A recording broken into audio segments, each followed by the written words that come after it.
કર્મ યથા સારી રીતે કરી શકો. એટલે વેદ કૃષ્ણો ભગંતવ્ય સહસ્ય દ્વિજન્મના વિસ્મરણાત. મેં કહ્યું છે દ્વિજન્મના. દ્વિજન્મન એટલે કે બ્રાહ્મણ. દ્વિજન્મ દ્વિજા બે વારનો જન્મ થયો. એકવાર માતાની કુખમાંથી અને બીજી વાર જયારે એને યજ્ઞોપવિત આપવામાં આવ્યું, એની ઉપનયન ઊભી કરવામાં આવી, એ બીજો જન્મ થયો. બીજા બે જન્મવાળા બ્રાહ્મણ એકલા નથી, બીજા ઘણા છે. બીજા બે જન્મવાળા સંન્યાસીનો 3 જન્મ થાય. ભાઈ પછી ગુરુજી સંન્યાસા બધા 3યો જન્મ થઈ જાય. તો પક્ષીઓ પણ દ્વિજન્મ કહેવાય છે. તો એકવાર અમને ઈંડા કોઈ જન્મ થાય, ભાઈ પાછા મને જન્મે. આપણા દાંતને પણ 2 વાર જન્મ થાય છે. એકવાર દૂધિયા દાંત હોય અને પછી પાછા. એટલે આપણને બ્રાહ્મણો 2 જન્મ હોય છે, દૂધિયા વસ્તુ 2 જન્મ હોય છે. તો આ સંદર્ભમાં દ્વિજન્મ થવાય છે, વપરાય છે બ્રાહ્મણના અર્થમાં દ્વિજન્મના. વેદ કૃષ્ણ વેદ અધિગંતવ્ય. ત્યારે બ્રાહ્મણે સમગ્ર વેદ છે એ વેદનું અધ્યયન કરવું જોઈએ, જાણવું જોઈએ. સરહસ્ય રહસ્ય સહિત. રહસ્યાની ઉપનિષદ. રહસ્યનો અર્થ કર્યો ઉપનિષદ. ઉપનિષદ સહિત સમગ્ર વેદનું બ્રાહ્મણને સમગ્ર વેદનું અધ્યયન બ્રાહ્મણે કરવું જોઈએ. એ બી સ્મરણા આ પ્રકારે સ્મૃતિમાં કહ્યું છે. અધિગંતવ્ય. અધિગંતવ્ય એટલે કે એને જાણવો જોઈએ. જાણવું જોઈએ શું જાણવું જોઈએ, કેવું જાણવું જોઈએ? એટલે કે અધિગમસ્ય સહ ઉપનિષદાર્થેન આત્મજ્ઞાનાદિના. ઉપનિષદ સહિત અને ઉપનિષદ આત્મજ્ઞાન છે તે સહિત આખા વેદને જાણવું જોઈએ. અને તો જ પછી આ મનુષ્ય કર્મ કરવાનો અધિકારી બને. ત્યાં સુધી કર્મ ન કરી શકે.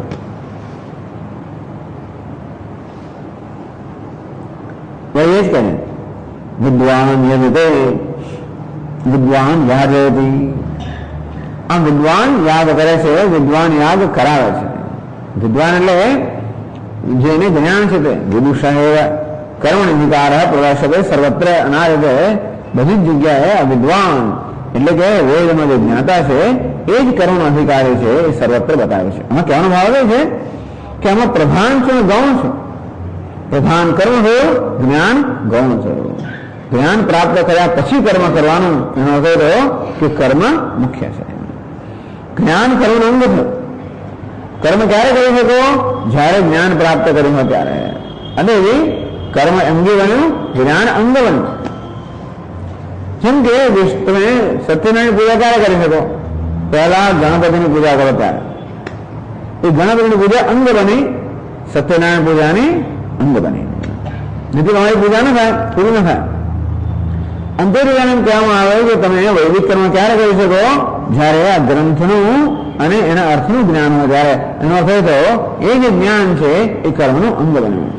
એટલે મીમાંસક લોકો એમ કહે છે કે ઉપનિષદના બાદ જે છે એ કર્મકાંડનું અંગ છે.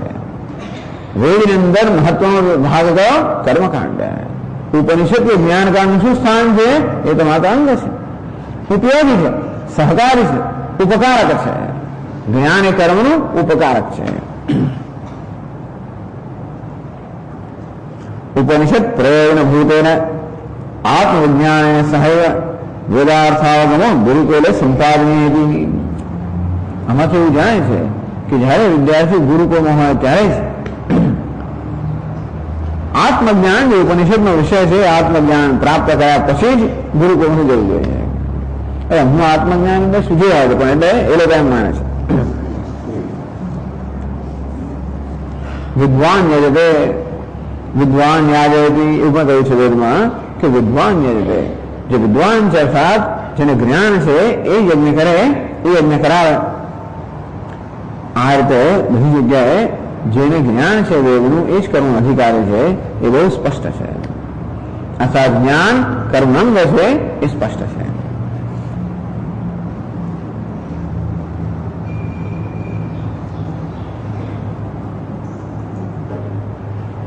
એટલે આપણે તો શું કહીએ કે વેદનું જ્ઞાન હોવું જોઈએ પણ કર્મકાંડ વિભાગનું કે ઉપનિષદના જ્ઞાનની આવશ્યકતા નથી. નહીં, આખું સમગ્ર વેદનું જ્ઞાન હોવું જોઈએ.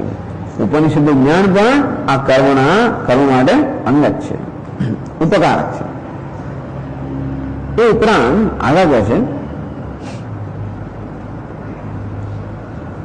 કૃષ્ણશ્ચ વેદ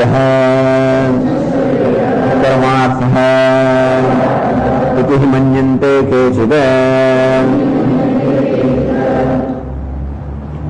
केचित् मन्यन्ते કેટલાક આચાર્યોનું માનવું છે કૃષ્ણશ્ચ વેદઃ કર્માર્થહેતિ આ સમગ્ર વેદ માત્ર કર્મ માટે છે કર્મ એ જ સમગ્ર વેદનું પ્રયોજન છે વેદ આપણા ગ્રંથો છે અને વેદ એ આપણા જીવનના કલ્યાણ માટે છે વેદમાં જે સૂચનાઓ આપવામાં આવી છે કે માર્ગદર્શન આપવામાં એ આપણા જીવનના કલ્યાણ માટે છે તો વેદ આપણા જીવનનું કલ્યાણનું જ્ઞાન આપે છે કયું જ્ઞાન આપે છે જેનું મહત્વનું શું છે તો કર્મ મહત્વનું છે અને એની વેદની અંદર જે સૌથી મહત્વનો વિભાગ હતો કર્મકાંડ એમાં પણ સૌથી મહત્વના વાક્યો હતા જે આપણને આદેશ આપતા હોય વિધિ નિષેધ વિધિ આ કરવું જોઈએ નિષેધ આ ન કરવું જોઈએ આ કરો આ ન કરો તો આ જ વેદનો મુખ્ય ભાગ છે એમને મારા મહાવાક્ય છે આપણું મહાવાક્ય ભલે તત્વ નથી આવે પણ મીમાંસકોનું મહાવાક્ય કયું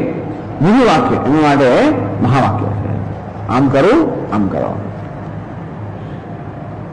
તો ભાઈ હું તું બ્રહ્મ છે જયારે કહેવામાં આવે છે તત્વમસી તું બ્રહ્મ છે તો એનો અર્થ શું એ તો ખાલી આને પ્રશંસા કરવા માટે જ કહેવામાં આવે છે આ યજમાનને કહેવામાં આવે કે તું બ્રહ્મ છે એને શું હું બ્રહ્મ છું આ પ્રકારનું આમ ચિંતન કરવું જોઈએ અંતરનું કર્મ છે એ વધારે અસરકારક બને અને આ બધું કહેવાનું જે માત્ર અર્થવાદ છે માત્ર પ્રશંસાના રૂપમાં છે માત્ર એ કર્મ કરનાર છે એને પ્રોત્સાહિત કરવા માટે માત્ર એ કર્મને વધારે ફળવાન બનાવવા માટે બળવાન બનાવવા માટે બાકી એનો કોઈ ઉપયોગ નથી તમે લોકો બહુ બ્રહ્મ ના રહેતા તે કહ્યું કે તું બ્રહ્મ એટલે બ્રહ્મ ન માની લો એ તો ખાલી તમને ખુશ કરવા માટે કહેવામાં આવે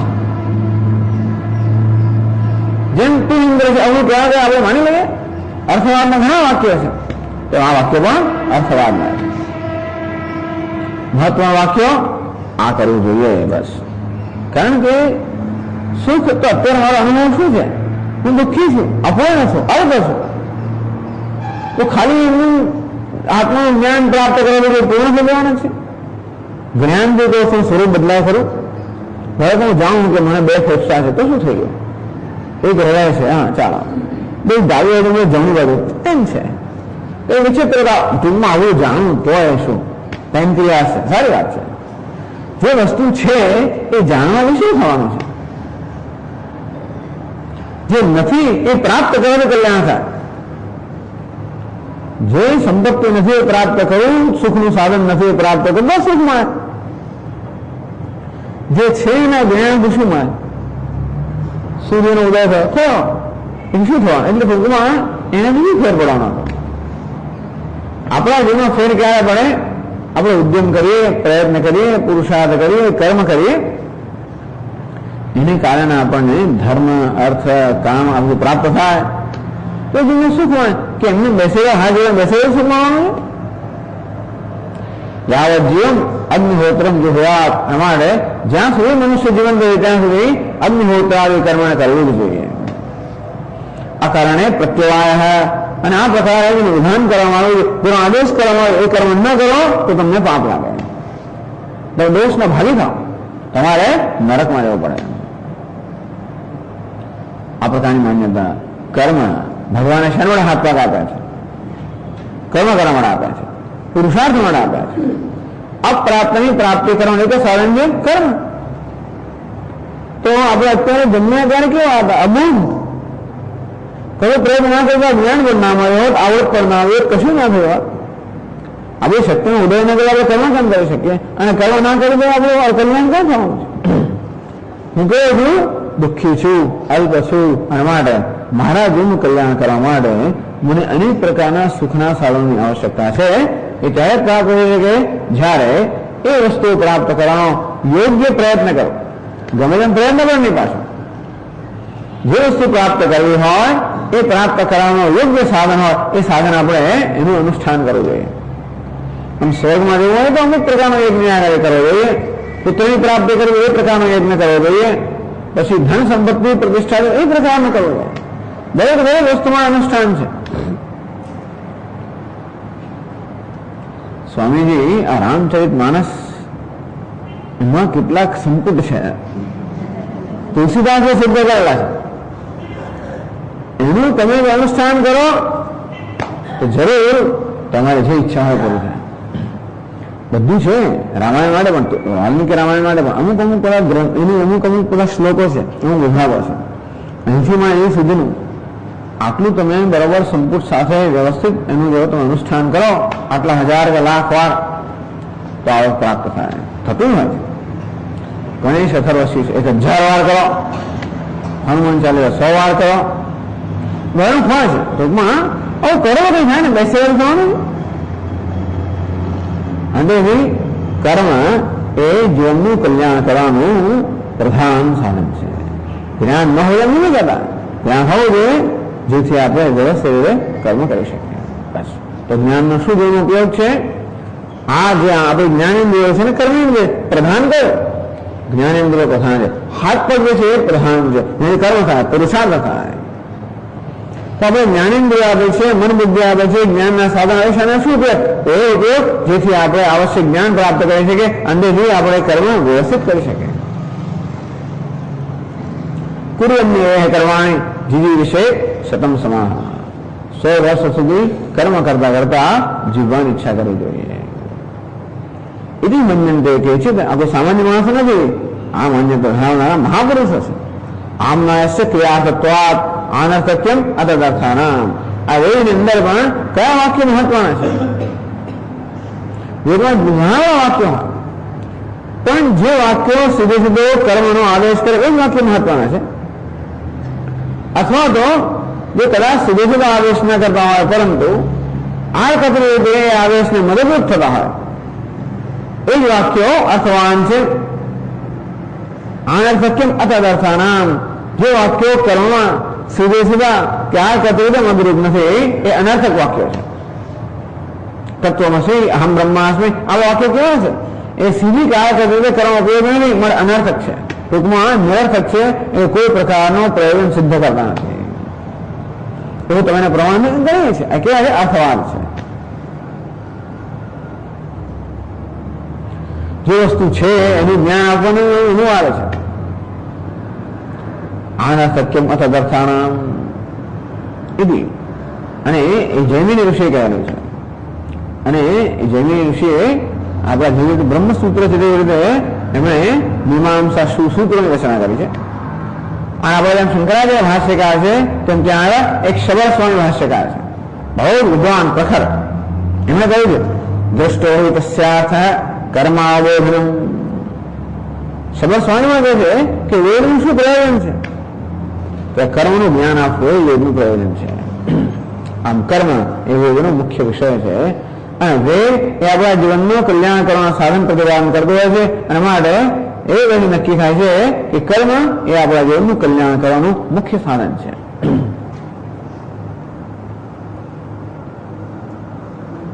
અને એનું નહીં સ્વીકારો ધારો કે તો શું થાય? કે ચાલો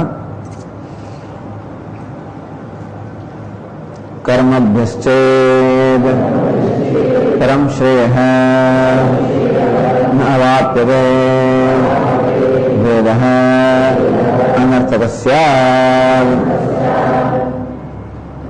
કર્મભ્યશ્ચેદ પરમ શ્રેયઃ ન અવાપ્યતે. પરમ શ્રેયઃ કર્મભ્યઃ ન અવાપ્યતે ચેત. તો કર્મથી જો આપણે જીવનું પરમ કલ્યાણ ન થાય, વેદ અનર્થક સ્યાદ, તો વેદ અનર્થક બની જાય. અનર્થક અર્થાત જીવનનો પુરુષાર્થ પ્રાપ્ત કરવા માટે નિરુપયોગ બની જાય. અને જીવનનું કલ્યાણ કરવાનું સાધનનું જ્ઞાન કરાવવું એ વેદનો મુખ્ય હેતુ છે. અને તમે જેવો આગળ વાતો નહીં, કર્મ એ જીવનના કલ્યાણનું મુખ્ય સાધન નથી. તો વેદ તો કર્મનો સંદેશ આપે છે. અને તમારા કહેવા પ્રમાણે જો કર્મ એ કલ્યાણનું મુખ્ય સાધન ન હોય તો વેદનો સંદેશ અનર્થક બની જાય અથવા જીવનમાં નિરુપયોગ બની જાય,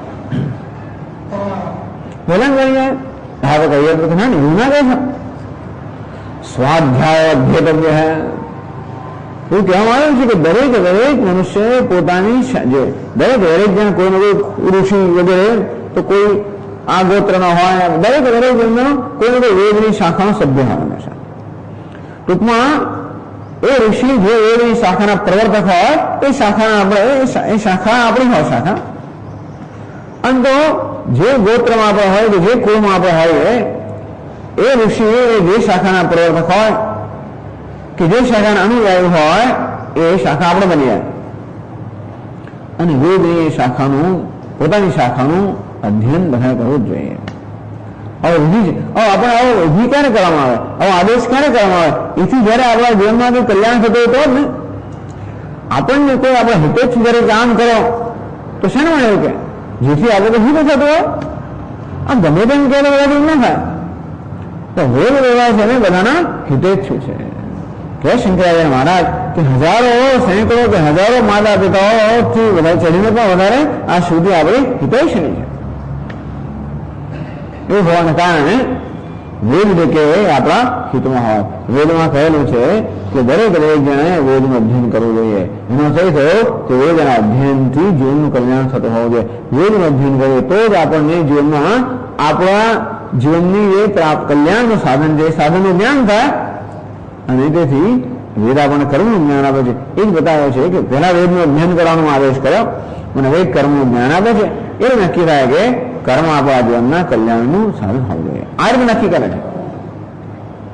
તો મીમાંસક લોકો કર્મ એ જીવનનું કલ્યાણનું સાધન છે એ નક્કી કરવાનું એમને એ નક્કી કરવા માટેનું એની પાસે પ્રમાણ કરો તો કારણ કે વેદમાં કહ્યું છે માટે એ ચુસ્ત બધા આસ્તિક લોકો એટલે કે વેદમાં શ્રદ્ધા ધરાવનારા છે. એટલે વેદમાં આ પ્રમાણે સ્પષ્ટ વાક્યો છે. માટે કર્મ એ આપણા જીવનના કલ્યાણનું મુખ્ય સાધન છે. હવે એમનો આવો નિર્ણય છે. આ વેદ વેદનું ખૂબ બધું વિશ્લેષણ કર્યું, મીમાંસા કરી. એના પરિણામે એ લોકો આ પ્રકારના નિર્ણય પર આવ્યા કે કર્મ વેદનો મુખ્ય સંદેશ છે. અને મોટાભાગની દુનિયા આ નિર્ણય પર જ છે. મોટાભાગની દુનિયાનો આ જ નિર્ણય હોય છે. આપણે બધાનો આ નિર્ણય હજી બદલાતો નથી હોતો સાંભળવા છતાં. એટલા માટે જીવનમાં કર્મનું મહત્વ જતું નથી આવતું. કર્મનું મહત્વ નહીં હોવાનું કારણ છે કે યદ પ્રાપ્ત છે એનું મહત્વ જતું નથી. આપણા વેદાંત સમજાવે મોક્ષ છે પ્રાપ્ત છે પ્રાપ્ત. મહત્વ વસ્તુ એ છે કે મોક્ષનું શું સ્વરૂપ છે. પ્રાપ્ત છે પ્રાપ્ત કે અપ્રાપ્ત છે પ્રાપ્ત. અપ્રાપ્ત એને પ્રાપ્ત કરવાનું છે તો એ પ્રાપ્ત છે અહીં પ્રાપ્ત કરવાનું છે. જો પ્રાપ્ત જ હોય તો એ જ્ઞાનનો જ વિષય હોય શકે. અપ્રાપ્ત હોય તો કર્મનો વિષય. તો પ્રાપ્તવ્યમ છે, પ્રાપ્ત કરવાનું હોય તો એના માટે પ્રયત્ન જોઈએ. અથવા જ્ઞાતવ્યમ છે, મોક્ષ પ્રાપ્તવ્ય છે કે જ્ઞાતવ્ય છે. કર્મકાંડ મીમાંસા કહે મોક્ષ પ્રાપ્ત કરવાનો છે. વેદાંત વિશે મોક્ષ જાણવાનો છે. એટલે મોક્ષના સ્વરૂપની ટૂંકમાં મૂળભૂત આપણા ભેદ છે ને. હું એટલે કે આત્માનું શું સ્વરૂપ છે એના માટે ભેદ છે ને. મીમાંસક શું કે આત્મા અલ્પ છે, સુખી દુઃખી છે, કર્તા ભોગતા છે. આમ કર્તૃત્વ ભોગતૃત્વ આત્માનું વાસ્તવિક સ્વરૂપ છે. સુખી પણ દુઃખી પણ આત્માનું સ્વરૂપ છે. અને માટે આત્માને દુઃખમાંથી મુક્ત કરવાનો છે. કર્તૃત્વ ભોક્તૃત્વનું સ્વરૂપ માટે કર્તૃત્વનો ઉપયોગ કરીને આત્માને દુઃખમાંથી મુક્ત કરવાનો છે. તો જીવનમાં જે દુઃખ છે અત્યારે એ દુઃખને દૂર કરવાના સાધન છે કર્મ. એટલે તો આત્મા વિશે પણ શું અભિગમ છે, મોક્ષ વિશે શું અભિગમ છે?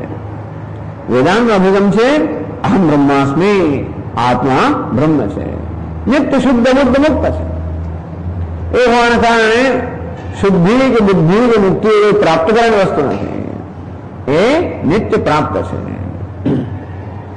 જયારે પેલા લોકો શું કહે આત્મા વિચારો અશુદ્ધ છે, બદ્ધ છે, દુઃખી છે, માટે એને શુદ્ધ કરવાનો છે, મુક્ત કરવાનો છે, સુખી કરવાનો છે.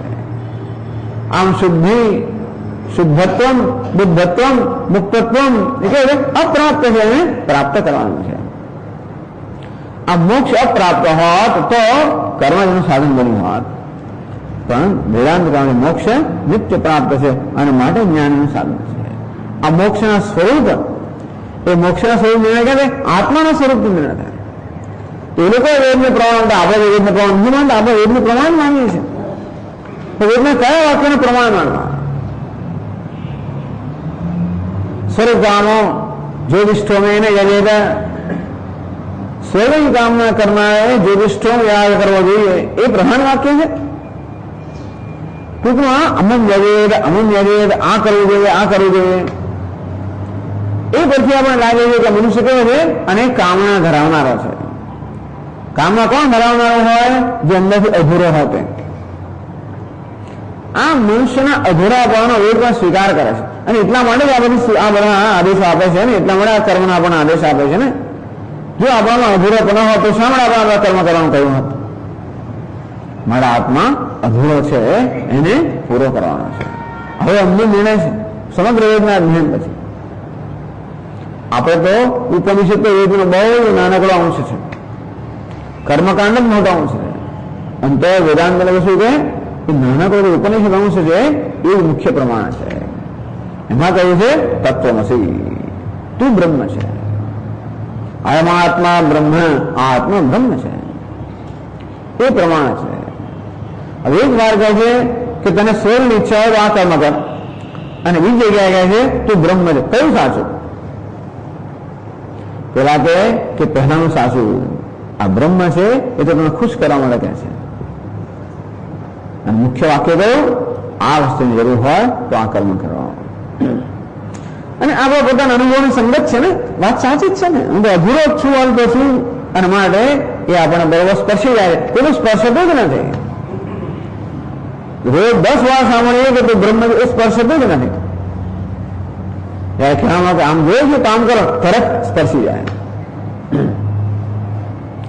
અને તેથી શું નિશ્ચય કરવામાં આવ્યો વેદના અધ્યયનથી કે આત્મા અધૂરો છે, પૂરા થવા માટે એને કર્મ કરવું જોઈએ. તો મારી અને પૂર્ણતા વચ્ચે કયા પ્રકારનું અંતર છે?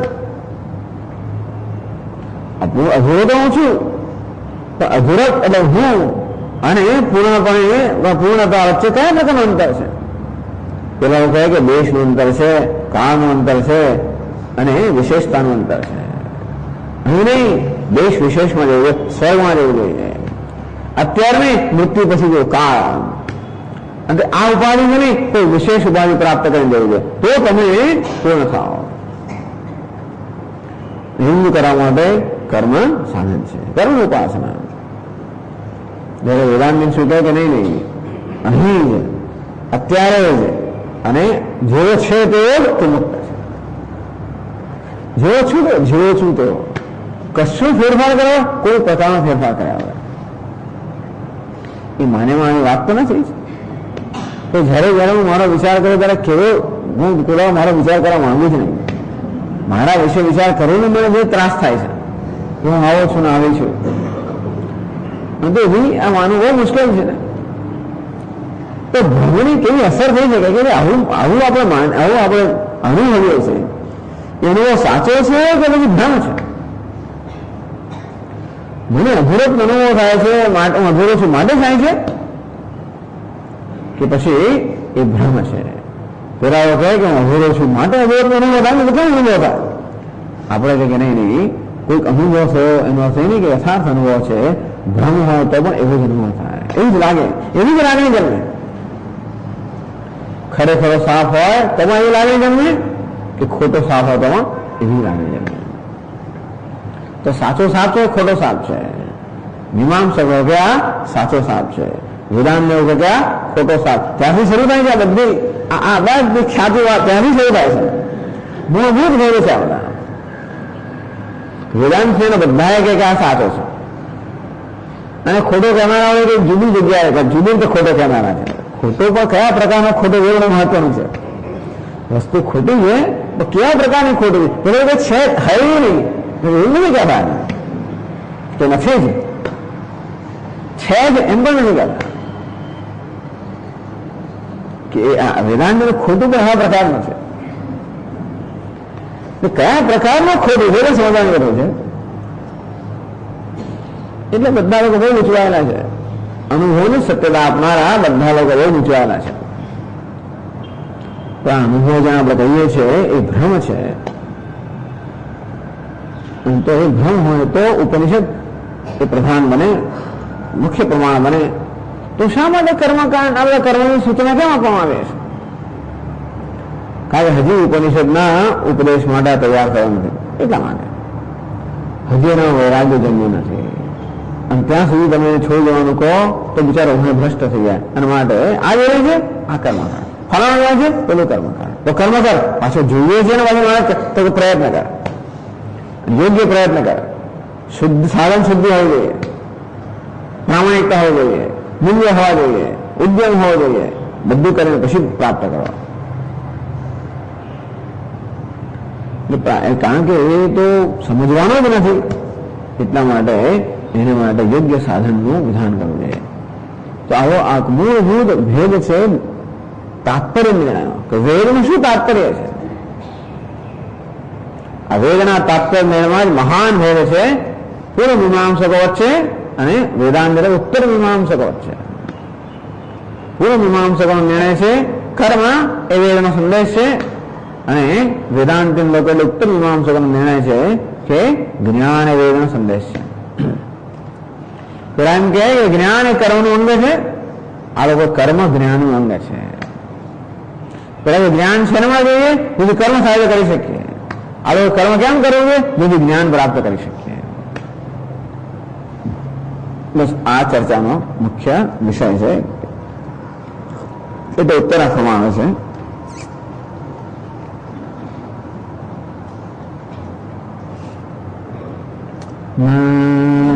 નિત્યત્વાत् મોક્ષસ્ય નિત્યો હિ મોક્ષ ઇષ્યતે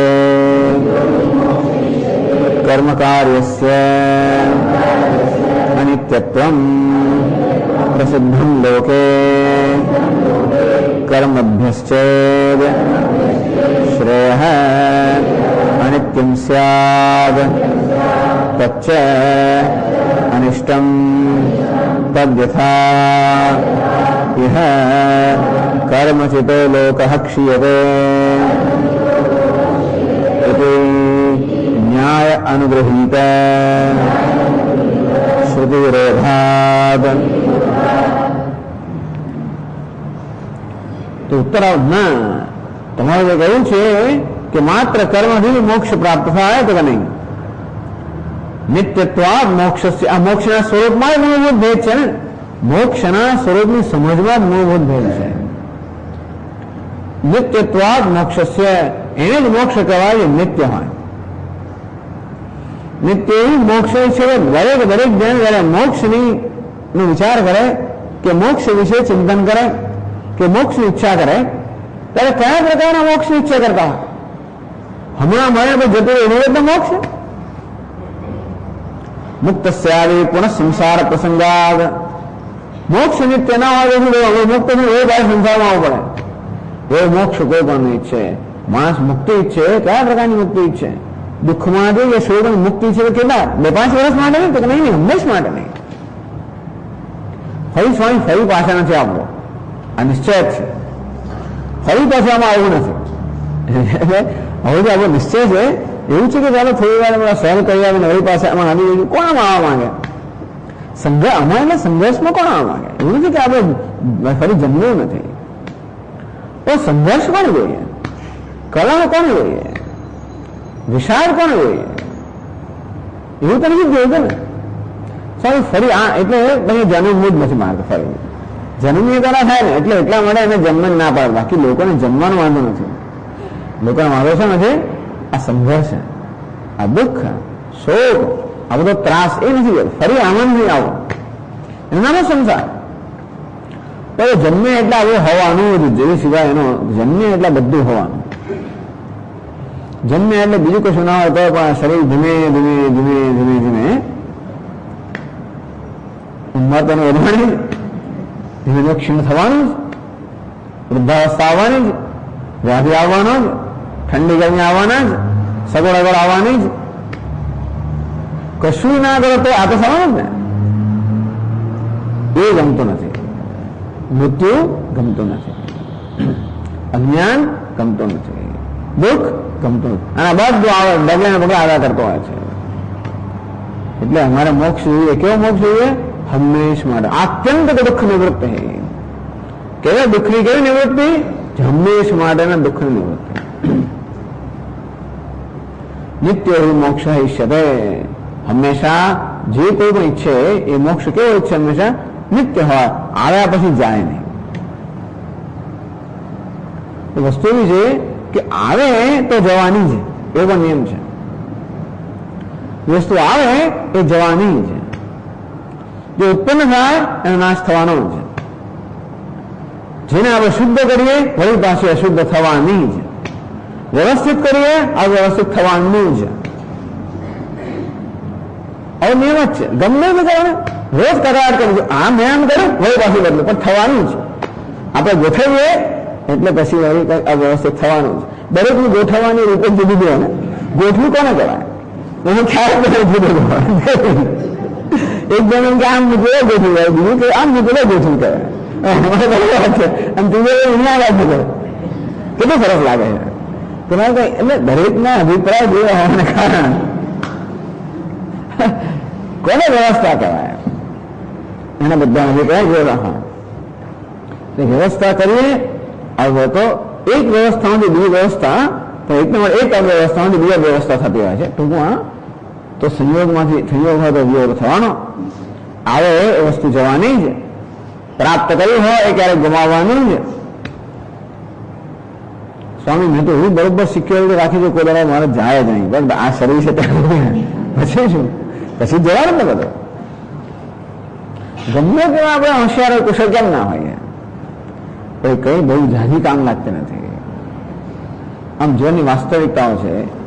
અને મોક્ષ કર્મ કાર્ય से अनित्यत्व प्रसिद्ध लोगे कर्म भ्यचे છે જો કર્મને કારણે મોક્ષ પરમ શ્રેય પ્રાપ્ત થાય તો વસ્તુ અનિત્યતા પ્રાપ્ત થઈ જાય, માટે એ વસ્તુ જવાની છે. અનિત્યમ સ્યાત. આપણે કે આપણે કારણે આવે છે મોક્ષ, આપણે કારણે નથી આવે, બીજા બધા કારણે શેને કારણે આવે છે? પુણ્યને કારણે આવે છે. એ જે મોક્ષ આવે છે એ આપણે કારણે, આપણે કારણે આવે તો હોત.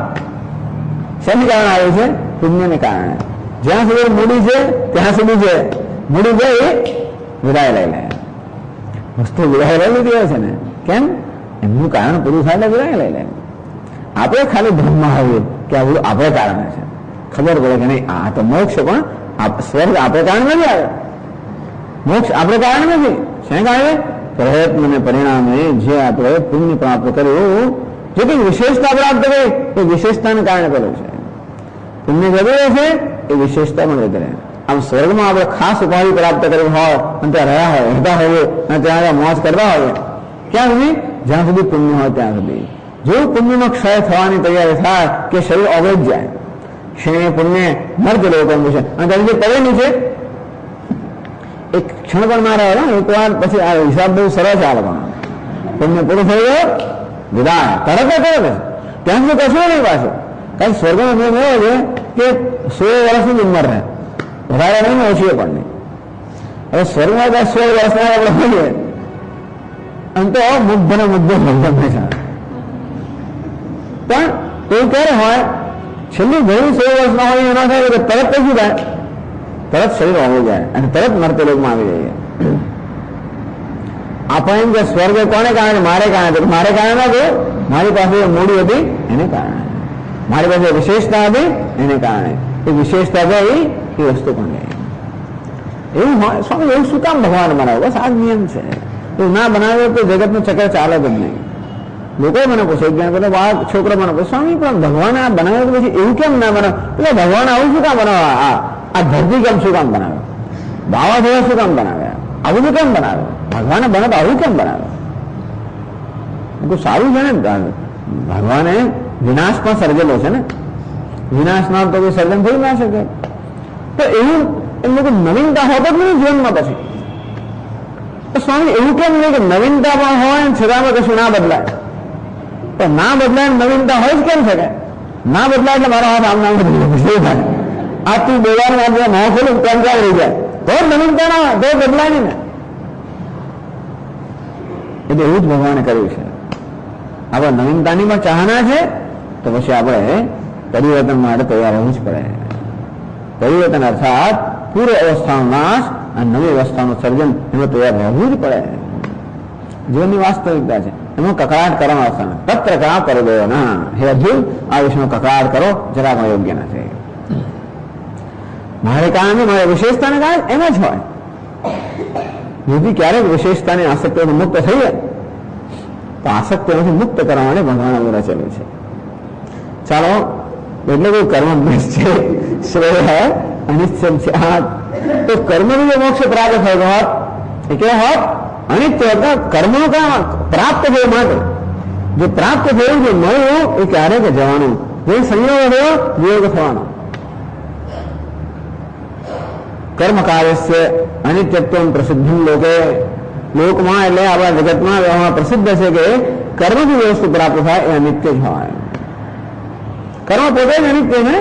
કર્મ પોતે જ મર્યાદિત છે. દેશમાં, કાળમાં, પરિસ્થિતિમાં કર્મ મર્યાદિત છે અને એ મર્યાદિત સાધનની જે પ્રાપ્ત થાય એ વસ્તુ પણ મર્યાદિત છે.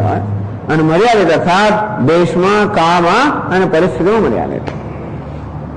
કર્મ કાર્ય અનિત્યત્વ પ્રસિદ્ધ લોકે, તો કર્મની જે પ્રાપ્ત થાય એ અનિત્ય હોય વસ્તુ પ્રસિદ્ધ છે અને એ તો તમારે એમ મીમાંસકોએ સ્વીકારવું પડશે. અંતેથી તમારા કહેવા પ્રમાણે કર્મથી જે મોક્ષ પ્રાપ્ત થાય તો એ પણ અનિત્ય હોય, તો કર્મની જે પ્રાપ્ત અનિત્ય જ હોય. તો ભલે અનિત્ય હોય તો તચ્ચ અનિષ્ટમ, તો નહીં મોક્ષ અને અનિત્ય તો આપણે કોઈ નિરાશ થાય જ નહીં. આપણે ખબર હોય તો જતા રહેવાનું છે. આપણે કોઈ બીજા ગયા હોય પહેલી ચિંતા કેટલા દિવસ રહેવાનું છે? સ્વામી કેટલા દિવસ રહેશો? આપણે કેટલા દિવસ અહીં છે? 8 દિવસ છે એટલે પહેલા દિવસ જ ધ્રાસ કરો, પછી 8 દિવસ તો જતું રહેશે. એટલે 8 દિવસનો આપણે બરોબર આનંદ માને છે કે આપણે ખબર છે કે 1 દિવસ પૂરો થયો, 2 દિવસ પૂરો થયો, કાઉન્ટ ડાઉન ચાલુ થઈ ગયો. એટલે અનિત્યતાની આ સંભાવના પણ મનમાં હોય તો આપણા આનંદમાં તરત ફેર પડી જતા હોય છે ને. ક્યાં સુધી છે? આટલો જ લખે છે, બસ આટલો જ. અને તો તરત જે છે એનો પણ આનંદ માણી શકે નહીં. ટૂંકમાં આપણે ખબર કે મોક્ષ અનિત્ય છે, વળી પાછું પેલું રાજ અને બેઠેલું જ છે. લોકો બિચારા વેકેશનમાં જાય ખરા, પણ જેવું ઘરનું ચિંતન કરે ને તરત ત્રાસ થઈ જાય. ભૂલવાનો પ્રયત્ન બહુ કરે, પછી દિવસો ઓછા થવા જાય એટલે વળી પાછી ચિંતા ઉભી થાય. તેવી રીતે મોક્ષમાં અનિત્ય હોત તો એ મોક્ષ કોઈનું સ્વીકાર્ય હોત જ નહીં. તદ્યથા કર્મજો લોક ક્ષીયતે એવમેવ અમસ્ય પુણ્યશીલો લોક ક્ષીયતે. તો છાંદોગ્યોપનિષદમાં સ્પષ્ટ વાક્ય છે કે જે રીતે આ લોકની અંદર કર્મથી પ્રાપ્ત કરેલી બધી વસ્તુઓ ક્ષીણ થઈ જાય છે અને તે રીતે પુણ્યથી પ્રાપ્ત કરેલો સ્વર્ગ લોક પણ ક્યારેક ક્ષીણ થઈ જવાનું. યત કૃતકમ તદ અનિત્યમ. જે કર્મથી પ્રાપ્ત થયું હોય એ અનિત્ય હોય, આવો એક નિયમ છે. અને તેથી એ નિયમ પ્રમાણે મોક્ષમાં અનિત્ય બની જાય. અને એવી કેવળ કર્મથી મોક્ષ પ્રાપ્ત થાય એ વસ્તુ સંભવિત નથી. પછી આગળ ચર્ચા કરી એ વળી પક્ષપાતની કહે છે, એક જણ નવી કલ્પના કરે છે કે મોક્ષ એટલે શું? આ જન્મવાદી મુક્તિ, બરાબર ને? જન્મ એટલે દુઃખની પરંપરા સર્વે ને, જન્મવાદી મુક્તિ. જન્મવાદી મુક્તિ એટલે શું? બીજા દેહ ધારણ કરવાની જરૂરિયાતોની મુક્તિ. બીજો દેહ ક્યારે ધારણ કરવો પડે? આપણા હિસાબમાં કે ખાતામાં કોઈ પુણ્ય પાપ કર્મ જો રહી ગયા હોય તો બીજો દેહ પ્રાપ્ત કરો. અમે એવું જીવન જીવીશું જેથી બીજો દેહ પ્રાપ્ત જ ના કરે. તો એવી કલ્પના કરે કે અમે કામ્ય કર્મ નહીં કરીએ. કામ્ય કર્મ એટલે ઈચ્છાથી પ્રેરિત કર્મ કરીએ તો વળી પાછું સ્વર્ગ કશું મળે. નિષિદ્ધ કર્મ કરીએ તો નરક મળે. અમે કામ્ય કર્મ પણ નહીં કરીએ, નિષિદ્ધ કર્મ પણ નહીં કરીએ. પ્રારબ્ધ કર્મ છે એ તો ભોગવી લઈશું એટલે એનો ક્ષય થઈ જશે. અને જે અમારા નિત્ય નિમિત્ત કર્મ બરાબર કરીશું. આમાં નિત્ય નિમિત્ત કર્મ જે ન કરે તો પણ પાપ લાગે પાછું. એ માટે અમે તો કરીશું એટલે એ પાપમાંથી બચી જઈશું. કોઈ નિષિદ્ધ કર્મ નહીં કરીએ અમારે એ પાપમાંથી બચી જઈશું. કોઈ કામ્ય કર્મ નહીં કરીએ અમારે પુણ્યથી બચી જઈશું. અને પ્રારબ્ધ અમારું જીવન દ્વારા પ્રારબ્ધ કર્મ અક્ષય કરે. કોઈ કર્મ અમારા ખાતામાં બચે જ નહીં. તો બીજો જન્મ ના પ્રાપ્ત કરો તો વિદ્યાની જરૂર ના પડે. એવું કેવું તો કે એ પણ શક્ય નથી. એની ચર્ચા આગળ થઈ એ પણ શક્ય નથી. કારણ કે ખૂબ બધા સંચિત કર્મોમાંથી થોડાક જ કર્મ છે જેને પ્રારબ્ધ કહેવામાં આવે છે, એના પરિણામ દેહ પ્રાપ્ત થયો છે. અને તેથી આ પ્રારબ્ધનો ક્ષય થયા પછી પણ ઘણા બધા કર્મો આપણે રાહ જોઈને બેઠેલા છે. કેવાનો ક્ષય થાય અને કેવા આપણો કબજો લે. સ્વકર્મ દૂતો એને જય નીતા. આ જીવ બિચારો કર્મ રૂપે દૂતથી હંમેશા એને નીતા ટૂંકમાં કર્મ એ દૂત જે છે ને એ હંમેશા એને દોરી જતો હોય છે, એ દોરાયેલો છે. સ્વતંત્રતા જ નથી ને, અત્યારે સ્વતંત્રતા છે. અત્યારે પોતાની સંકલ્પ વૃત્તિનો વ્યવસ્થિત ઉપયોગ કરીને શું કરવું ના કરવું એની સ્વતંત્રતા એ કરી નાખ્યું, એ સ્વતંત્રતા નથી. તો કર્મનું ફળ જે છે એ આપણને દોરી જવાનું. એટલે કે બની જ ના શકે કે તમે એક ભાવની અંદર બધા કર્મો પૂરા કરો. અને ધારો કે બીજા કર્મ ના બતાવતા પણ એ એકે માણસ બન્યો નથી જે હંમેશા બધું સાચું જ કરે. આપણે રાગ દ્વેષ તો હોવાના ને ક્યાં જવાના છે? રાગ દ્વેષ કબજો કરે, આપણે જે કર્મ કરીએ એ કર્મ હંમેશા નિષિદ્ધ કર્મ જવાનું. તેથી વારંવાર હંમેશાની તો શક્યતા બહુ જ છે. એટલે એમ નહીં છે એક ડગલું બરાબર જ ચાલે બનતું જ નથી ને. અને ક્યાંક ક્યાંક તો ચૂક થઈ જ જવાની, ક્યાંક ક્યાંક ઈચ્છા થઈ જવાની, ક્યાંક ક્યાંક આપણે ચૂકી જવાના. અપવાસ કરીએ તો પણ ક્યાંક ક્યાંક હોય પાછું ઈચ્છા થઈ જાય, ક્યાંક મન થઈ જાય, ભૂલી જવાય, સાવધાની ના રહે. એટલે એવું બની ના શકે. તેથી માત્ર તમે કર્મથી આવી રીતે બધા બંધનો મુક્ત થાવ એ શક્ય નથી. આ પ્રકારે બધી દલીલો ચાલે છે. પછી આગળ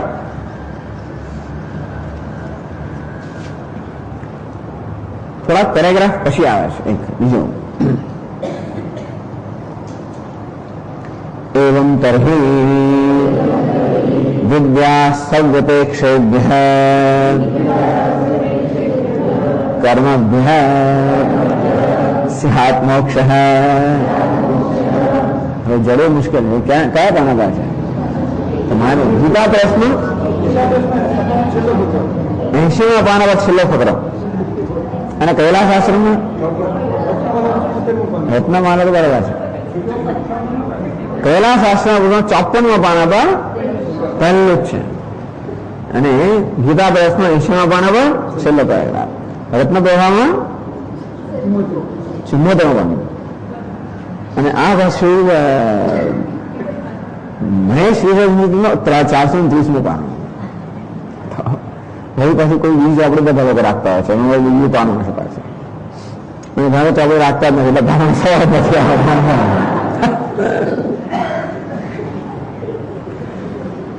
એમ કરે તો જો આપના ખ્યાલ પ્રમાણે કર્મથી મોક્ષ ન પ્રાપ્ત થતો હોય, ભલે એમ કરે વિદ્યા સદપેક્ષેભ્ય કર્મભ્ય મોક્ષ.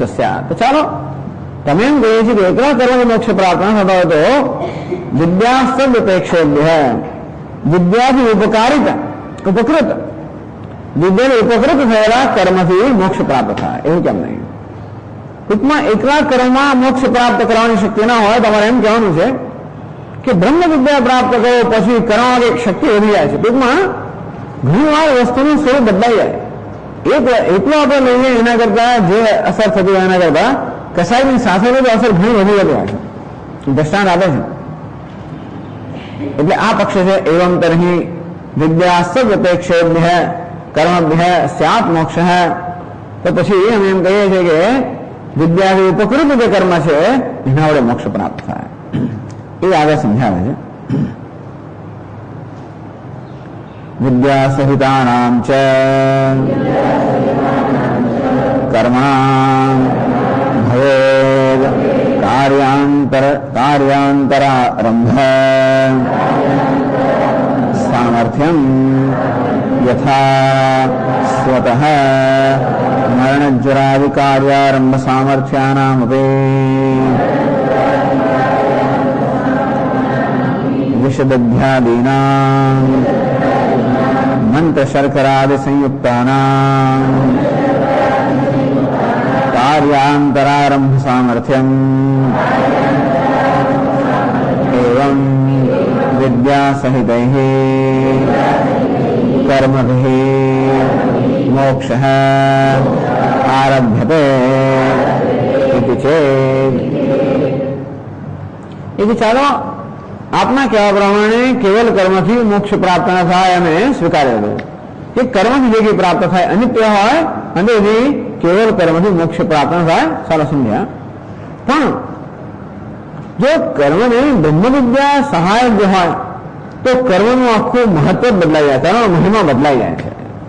દ્રષ્ટાંત આપે છે યથા સ્વતઃ मरण ज्वरा विकार्यारंभ सामर्थ्य विशद अध्यादिनाम विष विषનો સ્વભાવ કયો છે મરણ વિષથી શું થાય મરણ અને દહીં એટલે કે દહીં શું થાય જ્વર દહીંથી તાવ આવે અને વિષથી મૃત્યુ થાય આવાનો સ્વભાવ છે પરંતુ એટલે એકલા વિષનો આવો સ્વભાવ છે કે કોઈનું પ્રાણીનું મૃત્યુ ઉપજાવે આપણું મૃત્યુ ઉપજાવે એકલા વિષનો સ્વભાવ છે કે આપણામાં જ્વર ઉત્પન્ન કરે પરંતુ મંત્ર શર્કરા સંયુક્તાનામ આ વિષને પણ જ્યારે મંત્ર સાથે વિષ હોય એને આપણે કોઈને આપીએ મંત્ર ઉચ્ચારણ સહિત આપે તો એ વિષ ઔષધ બની જાય ટૂંકમાં સામાન્ય સંજોગોમાં જે આપણો પ્રાણ હરી લેનારો હોય એ જ વિષ ખરેખર આપણા પ્રાણને બળવાન બનાવનાર બને જો એ વિષમાં મંત્રનો સંયોગ થાય તો ટૂંકમાં મંત્રના સંયોગથી વિષનો મહિમા બદલાઈ જાય વિષનો સ્વભાવ બદલાઈ જાય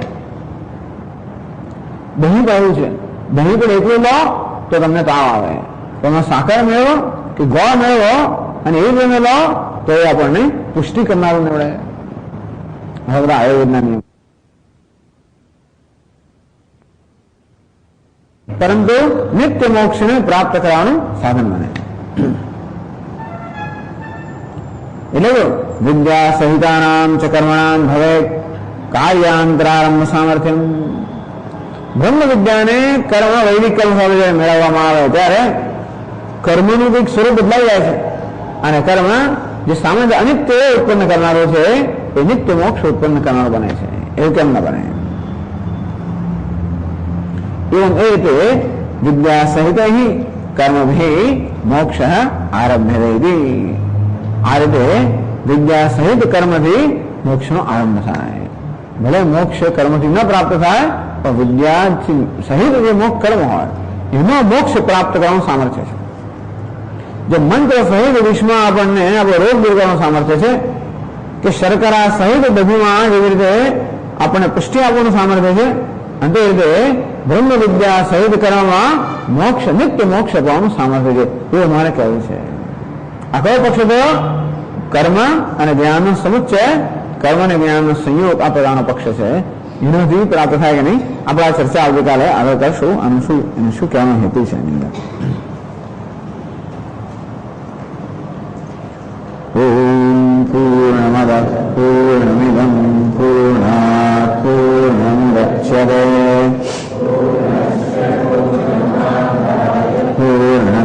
पूर्णमेवावशिष्यते ॐ शान्ति शान्ति शान्तिः शङ्करं शङ्कराचार्यं केशवं बादरायणं सूत्रभाष्यकृतौ वन्दे भगवन्तौ पुनः पुनः ईश्वरो गुरुरात्मेति मूर्तिभेदविभागिने व्योमवद्व्याप्तदेहाय दक्षिणामूर्तये नमः ॐ शान्ति शान्ति शान्तिः हरिः ॐ श्रीगुरुभ्यो नमः हरिः ॐ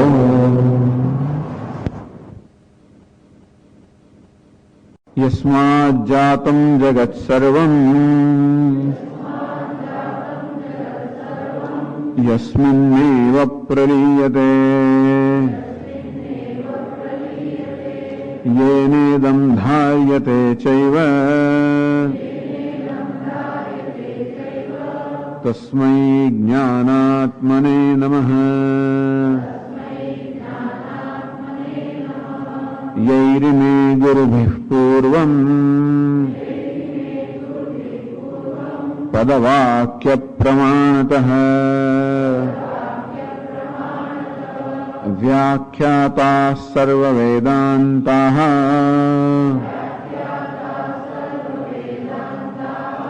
तान् नित्यं प्रणतोऽस्म्यहम् तैत्तिरीयकसारस्य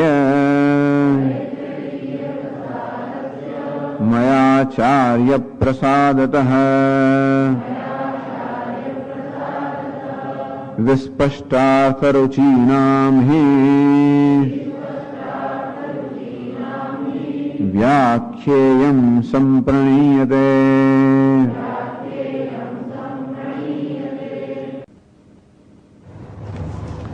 ગઈકાલે ચર્ચાનો પ્રારંભ કર્યો. એક તો એ પક્ષ હતો કેવલેભ્ય એવ કર્મભ્ય પરમ શ્રેય સ્યાત. કેવલ કર્મથી પરમ શ્રેય કે મોક્ષ પ્રાપ્ત થાય. ઉત્તર આપવામાં આવ્યો કે નહીં, શક્ય નથી. નિત્યત્વાત મોક્ષસ્ય, મોક્ષ નિત્ય છે. જે નિત્ય છે અર્થાત નિત્ય એટલે કે જે આવ્યા પછી જતો નથી. આવ્યા પછી જતો આવતો પણ ન હોય. જે આવતો હોય હંમેશા જાય તો નિત્ય નો છે કે જે હંમેશા છે જ, એની કોઈ ઉત્પત્તિ નથી, વિનાશ નથી. જે હંમેશા છે, અહીં છે, અત્યારે છે, સર્વ સંજોગોમાં છે. મોક્ષ અત્યારે ના હોય, ભવિષ્યમાં હોય તો પણ અનિત્ય બની જાય. અહીં ના હોય ને ક્યાંક બીજે હોય તો પણ અનિત્ય બની જાય. એક સંજોગોમાં હોય ને બીજા સંજોગોમાં ન હોય તો પણ અનિત્ય બની જાય. નિત્યનો અર્થ એ જ કે જે સર્વકાળે, સર્વ સ્થળે અને સર્વ સંજોગોમાં છે. એનો અર્થ એ થયો કે મુક્તિ માટે કોઈ પ્રકારની શરત જ નથી કે અમુક સંજોગો સર્જાય તો જ, કે અમુક સંજોગો જળવાઈ રહે તો જ મનુષ્ય મુક્ત બને. એટલે અમુક સ્થળ, અમુક કાળ, આ પ્રકારની શરતો સંતોષાય તો જ મુક્તિ હોય, એવી કોઈ શરત વગર નહીં. મુક્તિ હંમેશા બિનશરતી. એ જ વસ્તુ નિત્ય હોય જેને કોઈ શરત હોવા માટે કોઈ શરત ના હોય. આમ ઘોડો નિત્ય છે, ઘોડાને હોવા માટે માટીની આવશ્યકતા છે. જો માટી ન હોય તો ઘોડો ન હોઈ શકે. આમ કોઈ પણ વસ્તુ અન્ય કોઈ કારણસર હોય તો એ કે પરતંત્ર હોય, નિત્ય ન હોઈ શકે. અંધેજી જે પોતાના જ પગ પર ઉભો રહ્યો સ્વતઃ સિદ્ધ હોય, જે જાતે જ પ્રકાશતો હોય, સ્વયં પ્રકાશ હોય, જે પોતે પૂર્ણ હોય, સ્વયં પૂર્ણ હોય, એ જ નિત્ય હોઈ શકે. આત્મા જ મોક્ષ મુક્ત છે, આત્મા નિત્ય મુક્ત છે. અને એ નિત્ય મુક્ત આત્મામાં જ અવસ્થાનું નામ મોક્ષ છે. અને એ કર્મથી એ સિદ્ધ ના થઈ શકે. તો જે છે એ શું? પ્રાપ્તસ્ય પ્રાપ્તિ, અપ્રાપ્તની પ્રાપ્તિ નથી, પ્રાપ્તની પ્રાપ્તિ છે. કર્મનો કેમ ઉપયોગ છે? અપ્રાપ્તની પ્રાપ્તિ માટે, પ્રાપ્તની પ્રાપ્તિ માટે નહીં. 10મા છોકરા શોધવા માટે કર્મ કામ ન લાગે.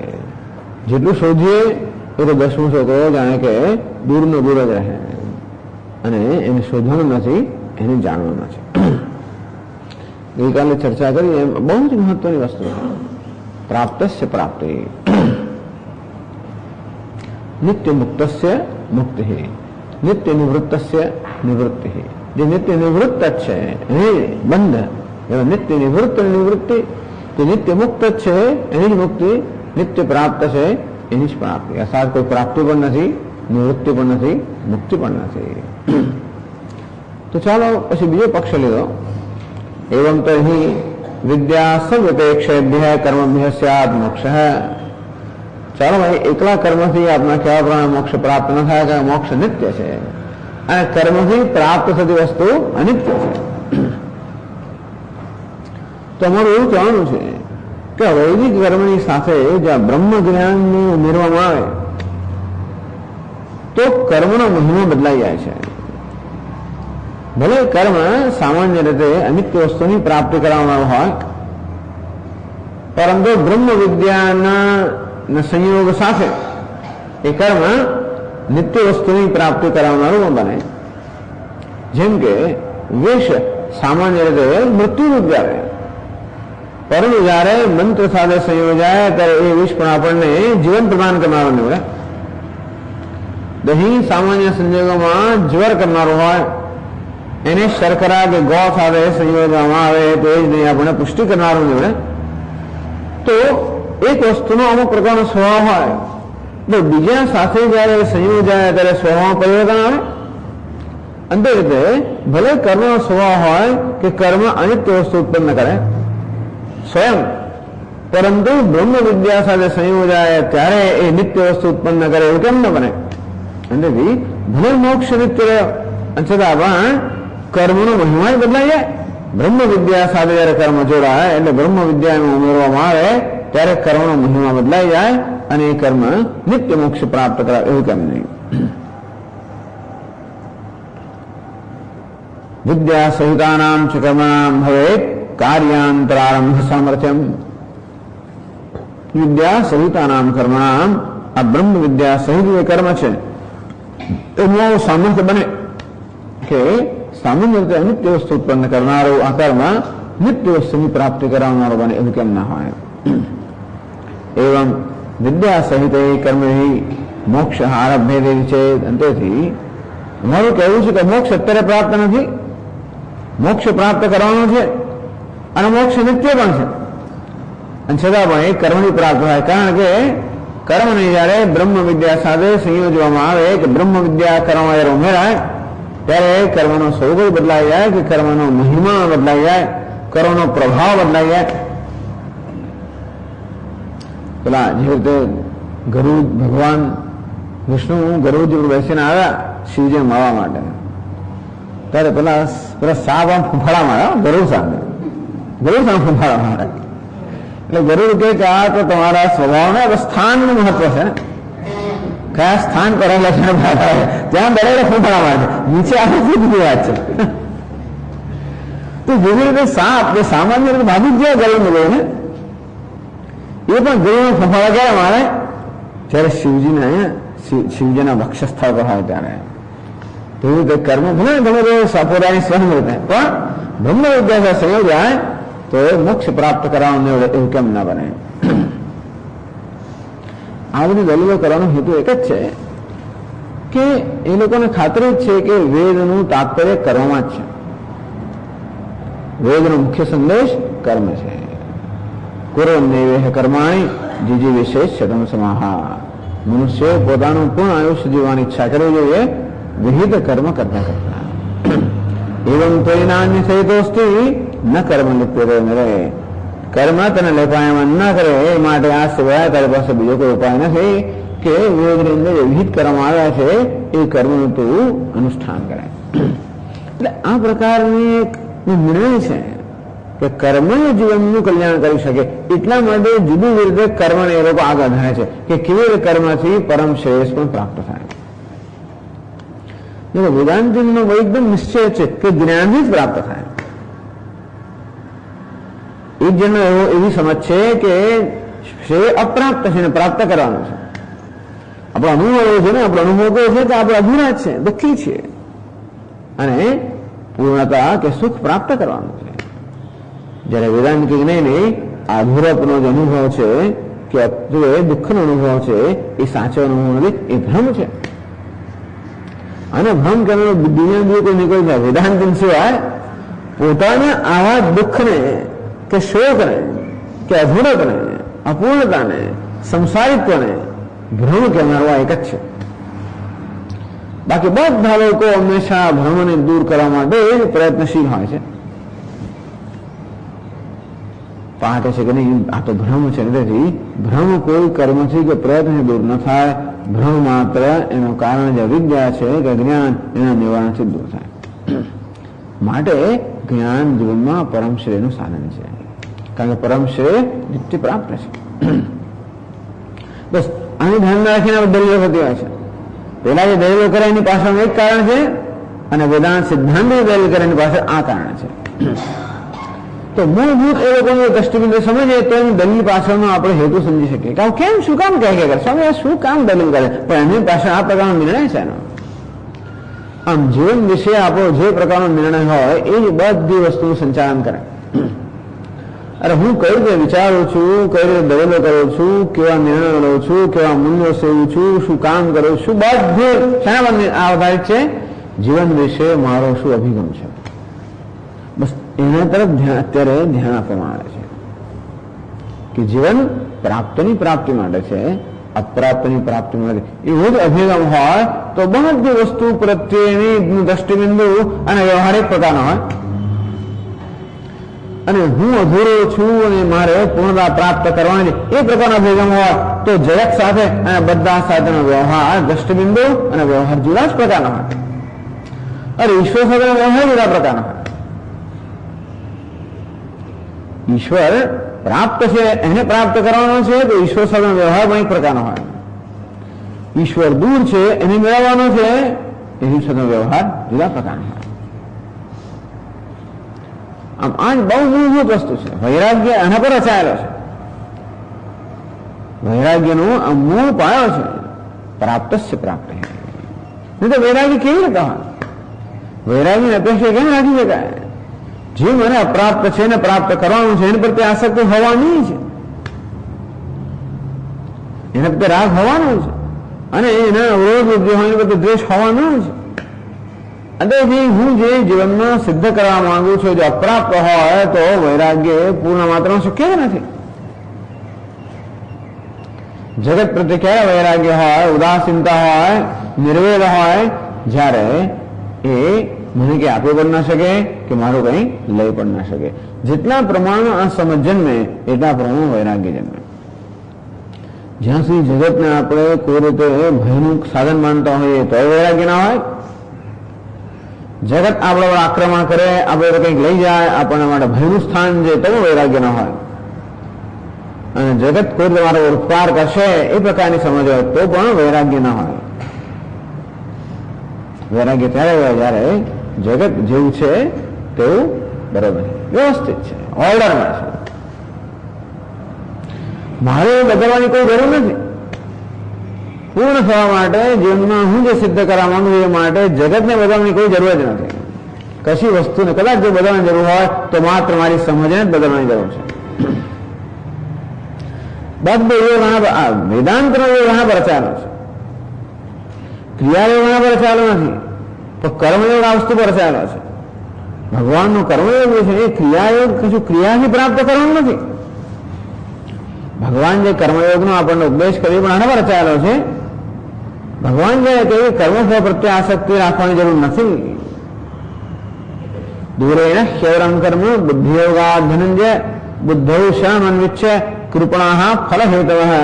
હે અર્જુન, ફળનો હેતુ રાખનારા તો કૃપણ છે. ભગવાન ફળ પ્રત્યે આસક્તિ હોય, હું પ્રયત્ન કરું છું, એના વળતર પ્રત્યે આસક્તિ કેમ ના હોય? તારે શું વળતર જોઈએ છે? તને જોઈએ છે તો તું છે, પણ તને શું જોઈએ છે?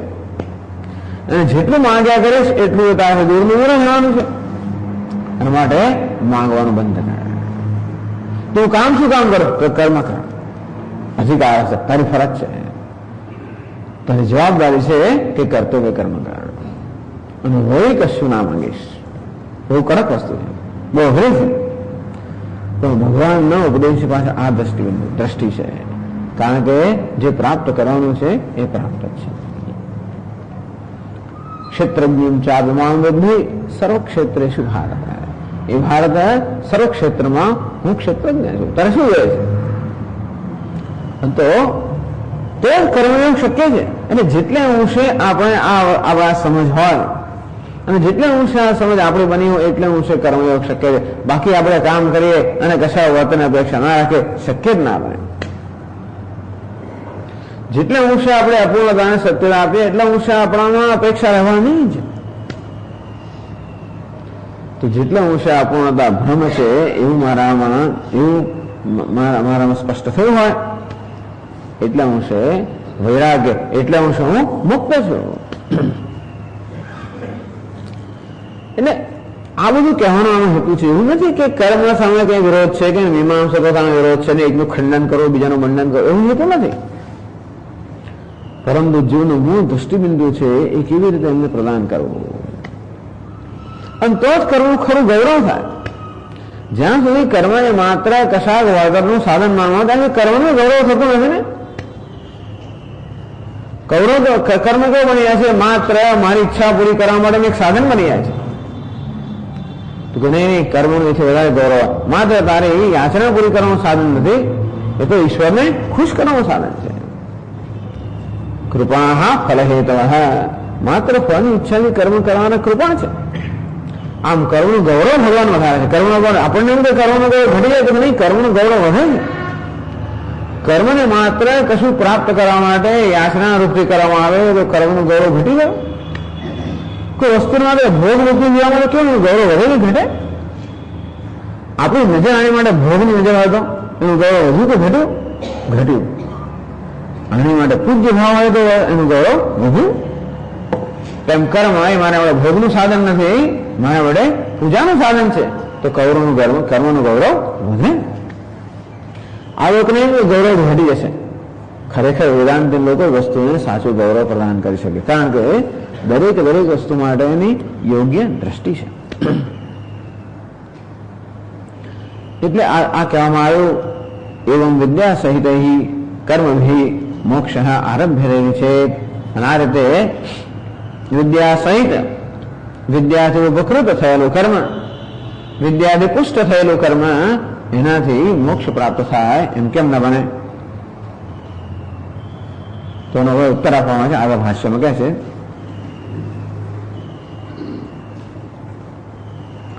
ન આરભ્યસ્ય અનિત્યત્વાદે યુક્તો દોષઃ. એક જ જવાબ. ન આરભ્યસ્ય અનિત્યત્વાદ ઉક્તો દોષઃ. આરભ્યસ્ય અનિત્યત્વાદ इति उक्तो दोषः. नहीं, તમારા વાત આરભ્યસ્ય અનિત્યત્વાદ. જે કે આરબ્ધ હોય, જેનો કે આરંભ થયો હોય એ હંમેશા અનિત્ય જ હોય. જે નથી એને ઉત્પન્ન કરવામાં આવ્યું, જે નથી એને પ્રાપ્ત કરવામાં આવ્યું એ હંમેશા અનિત્ય જ હોય. એ જ ઉક્તો દોષ. આ દોષનું કઈ ગયા કરવા વિશે?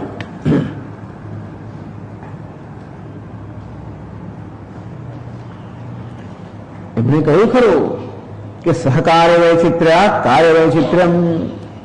આપણે પણ કબૂલ કરીએ છીએ કે સહકારને કારણે કાર્ય વિચિત્ર. એટલે શું કહેવાય કે જરૂર ચાલો આપણે દહીં સામાન્ય રીતે જ્વર કરનારું હોય તો શર્કરા સાકર સાથે જયારે એને મેળવવામાં સાકરામાં મેળવવામાં આવે ત્યારે દહીં જ્વરને બદલે પુષ્ટિ કરનારું નીવડે, એમના કાર્યમાં ફેરફાર થાય.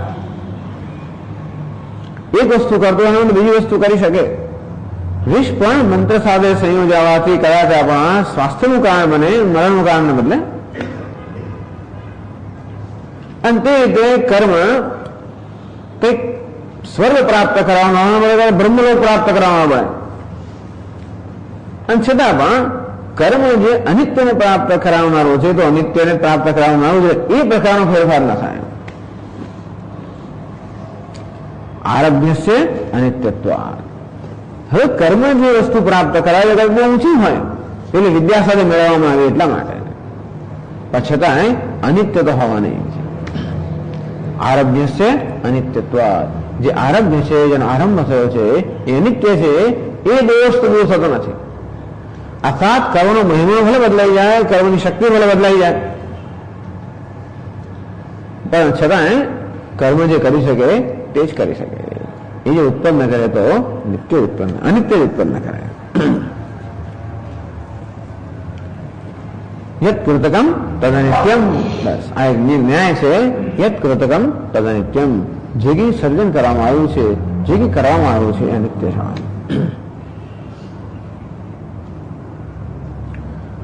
તો અમે તો પાછા એ લોકો ઘણીવાર કાયદો આપે છે વધારે, ન સ પુનરાવર્તતે વચનાદ. પણ શાસ્ત્રમાં કહ્યું છે કે ન સ પુનરાવર્તતે, એનું ક્યારેય પુનરાવર્તન થતું નથી. અર્થાત મોક્ષ પ્રાપ્ત થયા પછી ક્યારેય પુનરાવૃત્તિ નથી. યદ્ગત્વાન નિવર્તન્તે. પણ મોક્ષ નિત્ય જ હોય. અને તેથી શાસ્ત્ર કહે છે માટે કર્મથી પણ નિત્ય મોક્ષ પ્રાપ્ત થયું કેમ ન બને? એટલે એનો ઉત્તર આવે છે. અથવા પહેલા એ પ્રશ્ન પૂછે વચનાત આરભ્યોપી નિત્ય એવ છે. વચન શાસ્ત્ર કહે છે, પછી તમારે શું? શાસ્ત્રમાં કહ્યું છે કે મોક્ષ નિત્ય છે, અને શાસ્ત્ર કહે છે કે કર્મ કરવું જોઈએ. એના માટે શાસ્ત્ર કહે છે માટે કર્મથી પણ નિત્ય મોક્ષ પ્રાપ્ત કેમ ન થાય? એટલે ટૂંકમાં તમારી દલીલો શાસ્ત્રમાં કામ ના લાગે. તેનો ભાવ એ છે કે શાસ્ત્રની વાતની અંદર આપણે દલીલો કામ ના લાગે. શાસ્ત્ર કહે છે મને થાય, અમુક આપણે સ્વીકારવું પડે છે. શાસ્ત્ર કહે છે કે તમે આ અગ્નિહોત્ર કર્મ કરો, તમે નિયમિત રીતે સ્વર્ગ પ્રાપ્ત થાય, તો તમે એમાં ના કહેનારા કોણ છો? એમાં કઈ દલીલ કરે કે ના ના થાય? શાસ્ત્ર કહે છે કે આ પ્રકારનો યાગ કરો તો વરસાદ પડે. શાસ્ત્ર કહે છે કે આ પ્રકારનો યાગ કરો તો પુત્રની પ્રાપ્તિ થાય. એટલે આવી વસ્તુમાં શાસ્ત્ર સ્વીકારીએ છીએ. તો શાસ્ત્ર કહે છે કે મોક્ષ નિત્ય છે, તો છે સ્વીકારો છો, સ્વીકારીએ છીએ. આમ તો તમે કેમ સ્વીકારતા નથી કે કર્મથી પણ નિત્ય મોક્ષ પ્રાપ્ત થાય? તો કે એ સ્વીકારવાનું મુશ્કેલ છે. કર્મ શાસ્ત્ર એમાં કરવા તૈયાર છે, મોક્ષ પ્રાપ્ત થાય એ પણ તૈયાર, તો કર્મથી મોક્ષ પ્રાપ્ત થાય એ અમે સ્વીકારવા તૈયાર નથી. શાસ્ત્રમાં પૂરું માન આપીએ છીએ, પણ કર્મથી મોક્ષ પ્રાપ્ત થાય એ પ્રકારનો નિર્ણય અમે સ્વીકારવા તૈયાર નથી.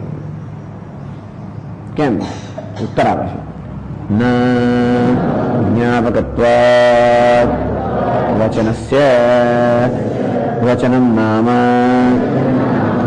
યથાભૂતસ્ય અર્થસ્ય જ્ઞાપકમ ન અવિદ્યમાનસ્ય કર્તૃ નહીં વચનશતેનાપી નિત્યમારભ્યતે આરબ્ધમ વા અવિનાશી ભવેદ. તો કે નહીં, જ્ઞાપકત્વાદ વચનસ્ય, શાસ્ત્રના જે વચન છે એ માત્ર આપણને વસ્તુના સ્વરૂપનું જ્ઞાન કરાવે છે. શાસ્ત્રના વચનથી પણ વસ્તુનું સ્વરૂપ ના બદલાઈ જાય.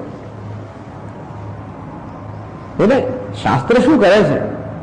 જ્ઞાપકત્વાદ, શાસ્ત્ર હંમેશા વસ્તુના સ્વરૂપના પણ જ્ઞાન કરાવે છે. બસ એની જરૂર આપણા જ્ઞાની જન્મ્યા છે. ઉપરાંત એવી બધી વસ્તુઓ જગતમાં છે જેનું આપણે સ્વયં જ્ઞાન પ્રાપ્ત કરવા સમર્થ નથી, અને માટે એવા બધા પદાર્થોનું, અતિન્દ્રિય પદાર્થોનું જ્ઞાન પ્રાપ્ત કરવા માટે શાસ્ત્રની આવશ્યકતા છે. શાસ્ત્રની આંખો છે, શાસ્ત્રની જે આંખો છે, શેનવાની આંખો છે?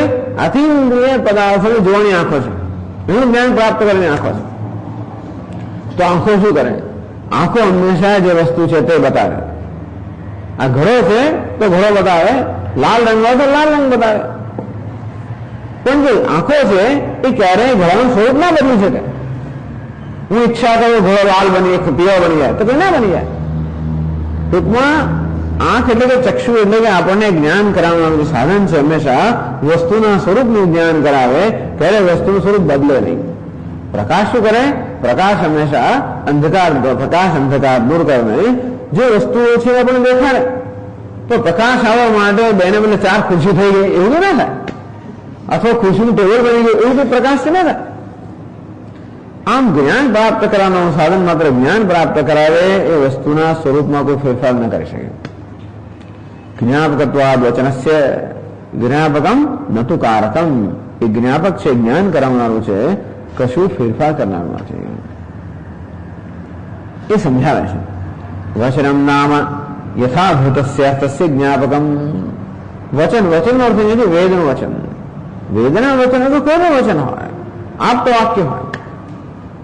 યથાભૂતસ્ય અર્થસ્ય જ્ઞાપકમ, હંમેશા શાસ્ત્રના વચનો અર્થ એટલે પદાર્થ જેવો છે તેવા પદાર્થના સ્વરૂપનું જ્ઞાન કરાવો, એ જ માત્ર શબ્દનો ઉપયોગ છે. અવિદ્યમાનસ્ય કર્તૃ, એવું નથી કે પદાર્થ નથી એ વસ્તુ વચનથી આવી જાય. આમ અગ્નિમાં ઠંડક નથી, હું કોઈ અગ્નિ ઠંડો છે કે શાસ્ત્ર કે અગ્નિ ઠંડો છે, મારે અગ્નિ ઠંડો બની જાય તો કે ના બને. સૂર્ય ઝાંખો છે એમ ધારો કે શાસ્ત્ર કહે તો સૂર્ય ઝાંખો ના બની જાય. તો શાસ્ત્ર કહેતો હોય તો પછી આપણે એ શબ્દને કે વાક્યને જુદી રીતે સમજવું પડે. એમાં પણ લાગે કે શાસ્ત્રનું વાક્ય પણ આપણી જે વાસ્તવિકતાઓ છે એના કરતા જુદું કંઈ કહી રહ્યું હોય તો પછી એ વાક્યને આપણે જુદી રીતે સમજવું પડે. આદિત્ય યુગ હે, તો કે આ દંડ જે છે અથવા તો આ થાંભલો જે છે પશુને બાંધવાનો, આ થાંભલો સૂર્ય છે એવું કે, એટલે કે એ સૂર્ય ના બની જાય. તો કહે છે એનો અર્થ કે એનો કોઈ હેતુ બીજો હશે. આ જે યુગ છે એની પ્રશંસા માટે કયો હશે? એક એને આમ ઘી લગાડવામાં આવ્યું, અમુક લાકડામાંથી બન્યો હોય અને ઘી લગાડવામાં આવ્યું હોય એને કારણે, અને પછી અગ્નિના પ્રકાશમાં આમ ઝ હોતો હોય, આમ સૂર્ય જેવો લાગતો હોય, એમ એની કોઈ પ્રશંસા કરવા માટે કે બીજા કશા માટે કહેવામાં આવ્યો હશે. 1000 વાર મેં તને કહ્યું, એટલે કે 1000 વાર કહ્યું નથી હોતું. સ્વામી તમે 3 વાર કહ્યું છે, 1000 વાર ક્યાં કહ્યું છે? તો કે એમ જ કહેવાય, ઘણી વાર કહ્યું. એટલે 1000 વાર એમ કહેવાથી 1000 વાર ન કહ્યું તો કહેવાય જાય ને. તો શું કામ એવું કહો છો? એક જ હેતુ કે ભાઈ બહુ વાર કહ્યું. આટલી વાર કહેવાથી કોઈને પણ જે જાણવું જે સમજ પડવી એ કરવી જોઈએ. એટલે એવું કહેવું પાડે એવો હેતુ હોય. એટલે કોઈ દિવસ વાક્ય કે વચનથી વસ્તુનો સ્વભાવ ન બદલાય. વાક્ય હંમેશા વસ્તુનું સ્વરૂપ છે. જે વાક્ય એટલે કે પ્રમાણ વાક્ય હતા. આપણે શાસ્ત્રને પ્રમાણ વાક્ય કહે એને વચન તો કોઈ પ્રમાણ વાક્ય હોય. જેવી રીતે આપણે જ્ઞાનેન્દ્રિયો કે પ્રકાશ વસ્તુના સ્વરૂપને જ માત્ર વ્યક્ત કરે, અંતે રીતે વેદના વચનો પણ વસ્તુના સ્વરૂપને વ્યક્ત કરે. એક વસ્તુના સ્વરૂપમાં પરિવર્તન ના કરે. યથાભૂતસ્ય અર્થસ્ય જ્ઞાપકમ ન અવિદ્યમાનસ્ય કર્તૃ. અવિદ્યમાન સાધ્ય નથી એને ઉત્પન્ન કરવાનો નથી, જે છે એને માત્ર જણાવનારું છે.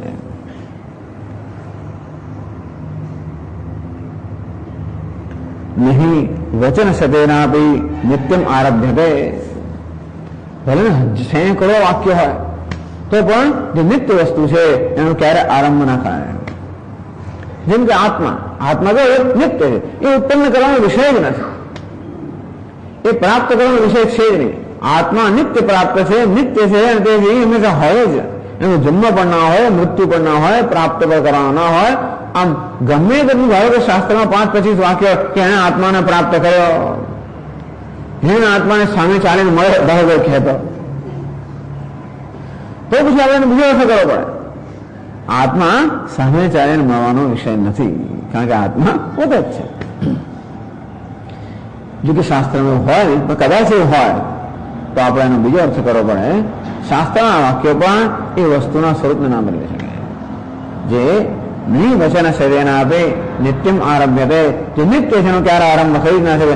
આરંભ થવો એટલે ન હોવા પણ કરવું, એટલે જે નથી એનું લાવવું, એને ઉત્પન્ન કરવું.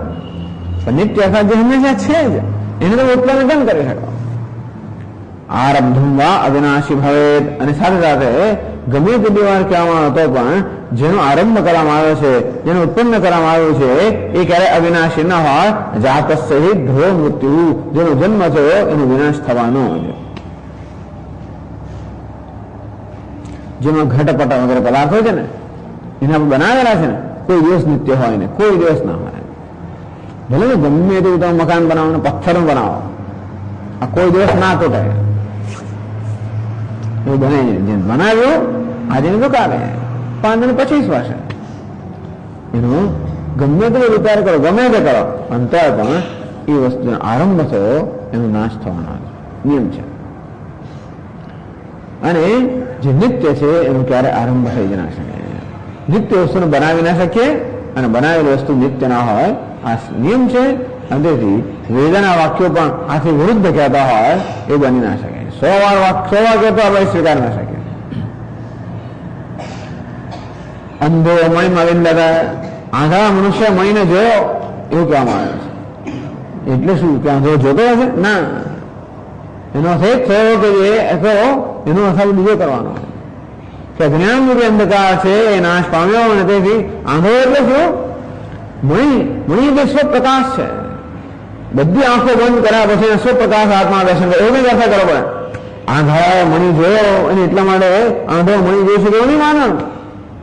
પરંતુ બધી આંખો બંધ કર્યા પછી, બધા નેત્રો કે ઇન્દ્રિયો બંધ કર્યા પછી એને સ્વપ્રકાશ આત્માને જોયો. મણી એટલે સ્વપ્રકાશ એવું કઈ અર્થ કરવો પડે. પણ સેંકડો વચનથી પણ વસ્તુના સ્વરૂપ બદલાય નહીં, જે છે એ જ આપણે જણાય. ટૂંકમાં આપ જે કહો છો કે કર્મથી નિત્ય વસ્તુ પ્રાપ્ત થાય એ બની ન શકે, કારણ કે કર્મનો સ્વભાવ જ નથી. કર્મ જે પ્રાપ્ત કરાવે આ નિત્ય જ હોય અને મોક્ષ નિત્ય છે, માટે કર્મથી પ્રાપ્ત ન થાય. ભલે બ્રહ્મ વિજ્ઞાનને મળે તો શું કદાચ મોટું અનિત્ય પ્રાપ્ત કરાવે, પેલા નાનું અનિત્ય પ્રાપ્ત કરે ત્યારે મોટું અનિત્ય પ્રાપ્ત કરાવે. જે પ્રાપ્ત કરાવે અનિત્ય જ હોય. અનિત્ય વસ્તુ પછી કઈક અલંકાર કરીને આવે આપણી સામે, અંબાડી મૂકી ના આવે, પણ છે તો અનિત્ય. એટલે તમે ગધેડા પર ગમે તે કરતા હોય તો ગધેડું એને અંબાડી મૂકો, ગમે તે કરતા પણ એ તો છે નહીં જ રહેવાનું. એના સ્વરૂપમાં કે સ્વભાવમાં પરિવર્તન ના થાય. તમે કર્મ જે પ્રાપ્ત કરો અનિત્ય જ હોય. પછી વિદ્યા સાથે સંયોજવાને કારણે અનિત્ય અલંકાર કરીને આવે એટલું થાય. એનું સામર્થ્ય બદલાય. તો અનિત્યતા તો ન જાય. તેથી તો કર્મથી કે કોઈ કર્મના વિદ્યા સહિતના સમુચ્ચિત કર્મથી પણ મોક્ષ ન પ્રાપ્ત થઈ શકે. એટલે કહે છે આગળ એતેન વિદ્યા કર્મણોઃ સંહતયોઃ મોક્ષારંભકત્વં પ્રત્યક્તમ. તો કે કારણ કે કર્મથી અનિત્ય વસ્તુ પ્રાપ્ત થાય અથવા કર્મથી જે પ્રાપ્ત થાય નિત્ય હોય માટે કર્મ પ્રધાન હોય કે સમાન હોય કે ગૌણ હોય, કર્મ હોય એટલે અનિત્યતા આવવાની જ અંદર. એટલે કોઈ પણ રીતે કર્મનો સમુચ્ચય શક્ય જ નથી. એ તેને તો કે આ જ્યારે દલીલ કરવાને કારણે વિદ્યા કર્મયોઃ સંહતોઃ, એટલે વિદ્યા અને કર્મ સમાન રીતે મળેલા હોય, સમુચ્ચિત હોય, કે વિદ્યા પ્રધાન અને કર્મ ગૌણ હોય કે કર્મ પ્રધાન અને વિદ્યા ગૌણ હોય, તો કર્મ અંદર આવે તો અનિત્યતા આવે છે. અને તેથી મોક્ષમાં કર્મને કોઈ સ્થાન ન હોઈ શકે, સીધે સીધું સ્થાન ન હોય.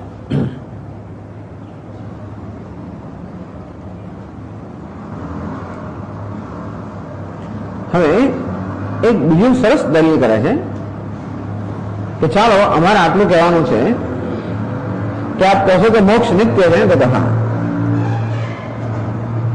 તો નિત્ય વસ્તુને પ્રાપ્ત કરવાનો પ્રશ્ન ક્યાં? તો કે નિત્ય વસ્તુને પ્રાપ્ત કરવાનો અર્થાત એ નિત્ય વસ્તુમાં જે કંઈ અવરોધ છે એ દૂર કરવાનો. આપણે એમ જ કહીએ ને કે આત્મા અથવા મોક્ષ નિત્ય પ્રાપ્ત છે અને એની એક જ વસ્તુ કરવાની છે, એની આડે અવરોધ કયા અવરોધ છે?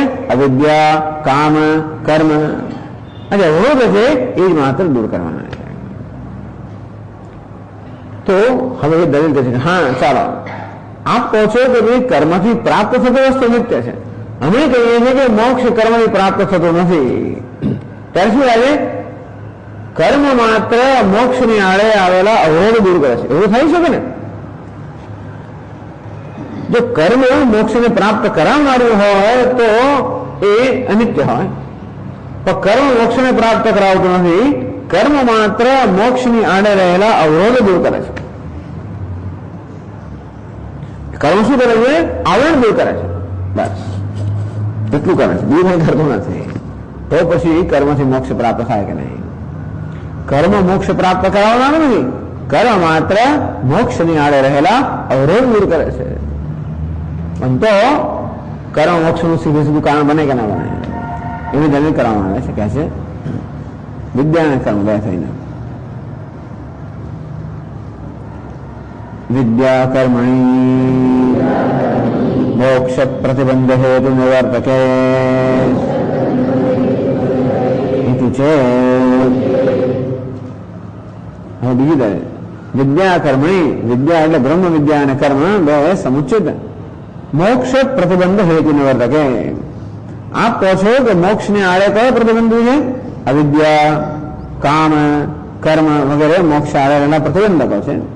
તો અમે કહીએ છીએ કે વિદ્યા સાથે સંયોજાયેલું કર્મ માત્ર પ્રતિબંધકો દૂર કરે છે, એ અપ્રાપ્તને પ્રાપ્ત કરાવતો નથી.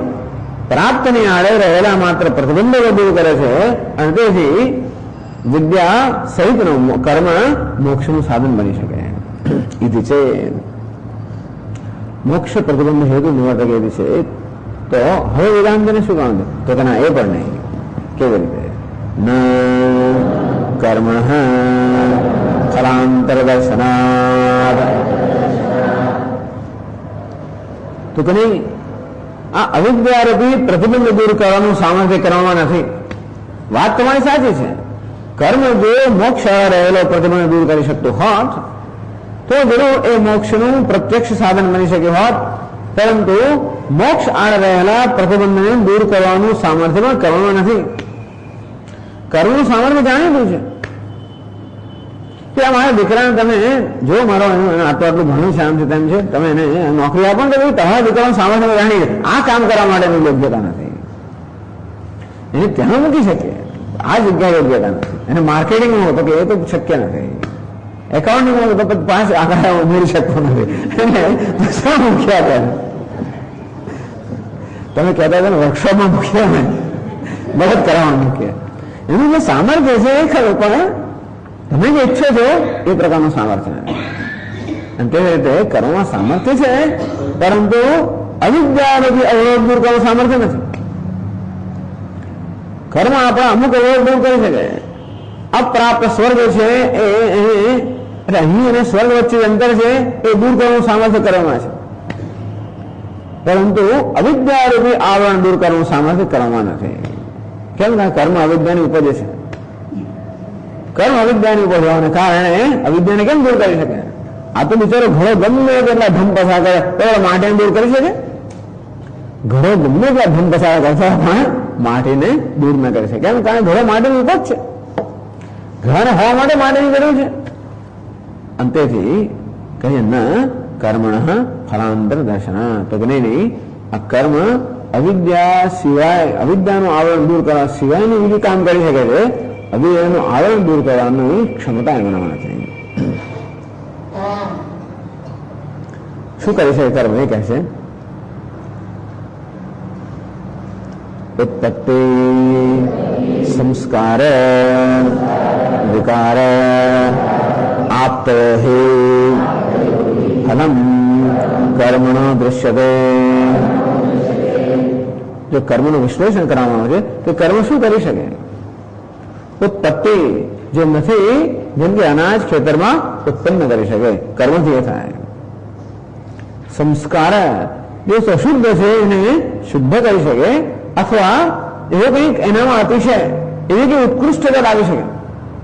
જેમ કે હીરો હોય, આપણે ઉત્કૃષ્ટતા લાવી શકીએ, એને બરોબર કાપી કૂપીને પાસ પાડીને પોલિશ કરીને ઉત્કૃષ્ટતા લાવી શકીએ. કર્મ જેવું થાય. વિકાર વસ્તુને બદલીને જેમ કે લગડી આપણે સરસ અલંકાર બનાવી શકીએ, એવો વિકાર કરી શકીએ. આપતી આપતી આપતી એટલે જે નથી એને પ્રાપ્ત કરી શકીએ, જે નથી ત્યાં પહોંચી શકીએ. તો કર્મથી આટલું થાય. કર્મથી જ્યાં નથી ત્યાં આપણે પહોંચીએ, જે નથી એને ઉત્પન્ન કરીએ, જે છે એમાં પરિવર્તન કરીએ, જે છે એમાં ગુણનું આધાન કરીએ. ગુણ આધાન, એક દોષ નિવારણ અથવા ગુણ આધાન. કર્મનું દોષનું નિવારણ થાય, દોષ દૂર કરાય, અથવા ગુણ આપણે ઉમેરી શકીએ બને. તો કર્મ આટલું કરી શકે એ માટે પ્રસિદ્ધ કર્મ છે. આથી બીજું કઈ કર્મ ના કરે. આ ચારેમાં અવિદ્યાને દૂર કરવું એવું આવતું નથી. ઉત્પત્તિ કરવી, આપતી, પ્રાપ્તિ, સંસ્કૃતિ, વિકૃતિ આવું કરી શકે, પરંતુ કર્મ અવિદ્યાને દૂર કરે કે કર્મને દૂર કરે એવું નથી. એવું હોવાને કારણે અવિદ્યારૂપી આવરણ દૂર કરવાનું સામર્થ્ય કર્મમાં નથી. તો પછી મોક્ષ પણ આવો જ માની, મોક્ષ ઉત્પન્ન થયેલો કેમ ના કહેવાય? મોક્ષ પ્રાપ્ત કરવાનું છે કેમ ના કહેવાય? તો કે આ કર્મ ચાર વસ્તુ કરી શકતી હોય તો મોક્ષ પણ આ ચારનો એક છે એમ કેમ નહીં? એટલે કે છે ઉત્પત્ત્યાદિ ફલ વિપરીતશ્ચ મોક્ષ. મોક્ષ કયો છે? ઉત્પત્ત્યાદિ ફલ વિપરીતશ્ચ. તો કે ઉત્પત્તિ, પ્રાપ્તિ, સંસ્કૃતિ, વિકૃતિ આ બધાથી વિલક્ષણ મોક્ષ છે. કે નિત્ય છે. આ બધું અનિત્ય છે. ઉત્પન્ન કરેલી વસ્તુઓ અનિત્ય છે, પ્રાપ્ત કરેલી વસ્તુઓ અનિત્ય છે, વિકૃતિ પ્રાપ્ત થયેલું પણ અનિત્ય છે, અને તમે ગમે ગુણનું આધાન કરતો હોય જતો રહ્યો કોઈ દિવસ, બધું અનિત્ય છે. મોક્ષ નિત્ય છે. તેથી મોક્ષ આ ચાર એક પણ ખોટમાં ન હોવાના કારણે ક્યારે પણ કર્મની પ્રાપ્ત ન થાય. એટલે કર્મ કોઈ પણ રીતે મોક્ષની પ્રાપ્તિનું સીધું સાધન ન જ બની શકે. કર્મ અવિદ્યા આવરણ દૂર ન કરી શકે, કારણ કે અવિદ્યાની ઉપજ છે. અવિરોધ કર્મ ના વિદ્યા વિનિવર્તે. કર્મ અવિદ્યાનું અવિરોધી ન હોવાના કારણે અવિદ્યાને દૂર ન કરી શકે. વિરોધી હોવું જોઈએ તો દૂર થાય, અવિરોધી છે મને દૂર ન કરી શકે. જો હવે આ કર્મનું પ્રકરણ પૂરું થયું, બીજી એક વસ્તુ કહે છે કે શાસ્ત્રમાં તો કહ્યું છે કે વિદ્વાનો કે ઉપાસકો કે મહાપુરુષો આ દેહમાંથી વિદાય લે ત્યારે એ તો સૂર્ય દ્વારથી ઉત્તરાયણ માર્ગથી બ્રહ્મલોક પ્રાપ્ત કરતા હોય, બ્રહ્મને પ્રાપ્ત કરતા હોય, આ પ્રકારના વર્ણન છે બધા. તો હું શાસ્ત્રમાં તો કહ્યું છે કે આ રીતે મહાપુરુષો આવી રીતે પરમાત્માને પ્રાપ્ત કરે છે. તો પછી એનું શું? એવી જ એટલું વર્ણન આવે છે કે અહીંથી અમુક માર્ગ જાય અને પછી અમુક ગોલોક, વૃંદાવન, બ્રહ્મલોક વગેરેમાં વૈકુંઠમાં પ્રાપ્ત કરે તેનું શું? તો એ બધા વેદના વાક્ય છે, એને કેમ સમજવા? એના માટે અહીંયા પ્રશ્ન કરે છે.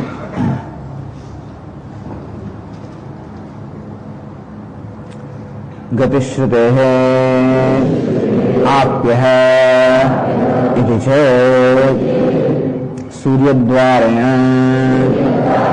તયોર્ધુમાયન ઇત્યેવમાદે ગતિશ્રુતિભ્યઃ પ્રાપ્યો મોક્ષઃ ઇતિ ચેત.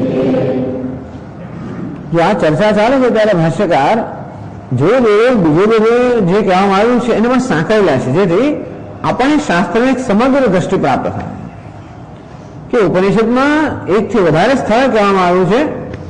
સૂર્યદ્વારેણ તે વિરજા પ્રયાંતિ યત્રામૃતસ્ય પુરુષો ક્ષવ્યાત્મા, મુંડકોપનિષદ. યત્ર પુરુષ અમૃતઃ પુરુષ અવ્યયાત્મા પુરુષ, જે અવ્યયાત્મા જેનો વ્યય ના થાય એવો અમર પરમાત્મા જે છે એને પ્રાપ્ત કરે કોણ? વિરજા પ્રયાંતિ, જે સર્વથી શુદ્ધ થયેલા છે, નિષ્કલ્મષઃ, જે બધા પાપથી મુક્ત થયા છે એવા શુદ્ધ પુરુષો, પવિત્ર પુરુષો સૂર્ય દ્વારેણ, આ સૂર્યના કિરણોના માર્ગથી એ અમૃત સ્વરૂપ અવ્યયાત્મા પરબ્રહ્મ પુરુષને પ્રાપ્ત કરે છે. તો એ તો મોક્ષનું વર્ણન છે ને, તો સૂર્ય દ્વારથી કે સૂર્યના એટલે કે સૂર્યના કિરણોને એ દ્વારથી પ્રાપ્ત કરે, તો એનું શું? શતમ ચૈકાર વૈશ્ય નાડ્ય તાસામ મૂર્ધાન અભિનિશ્રુતૈકા તયોર્ધુમાયન અમૃતત્વમેતિ.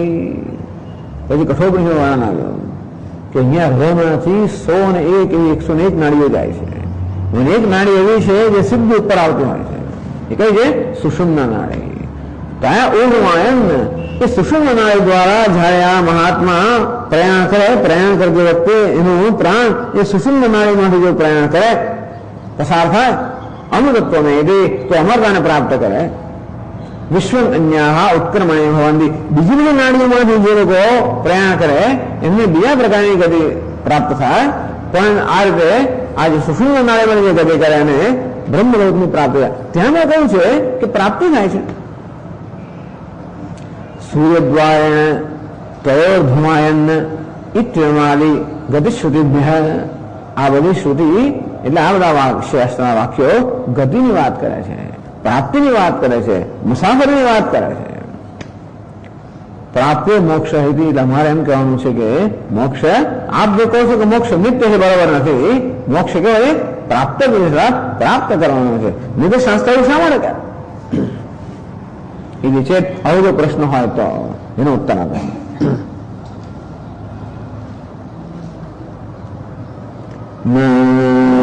સર્વગતત્વાદ ગંતૃભિશ્ચ અનન્યત્વાદ આકાશાદિકારણત્વાદ સર્વગતં બ્રહ્મ અવ્યતિરિક્તાશ્ચ સર્વે વિજ્ઞાનાત્માનઃ અતઃ ન આપ્યો મોક્ષઃ.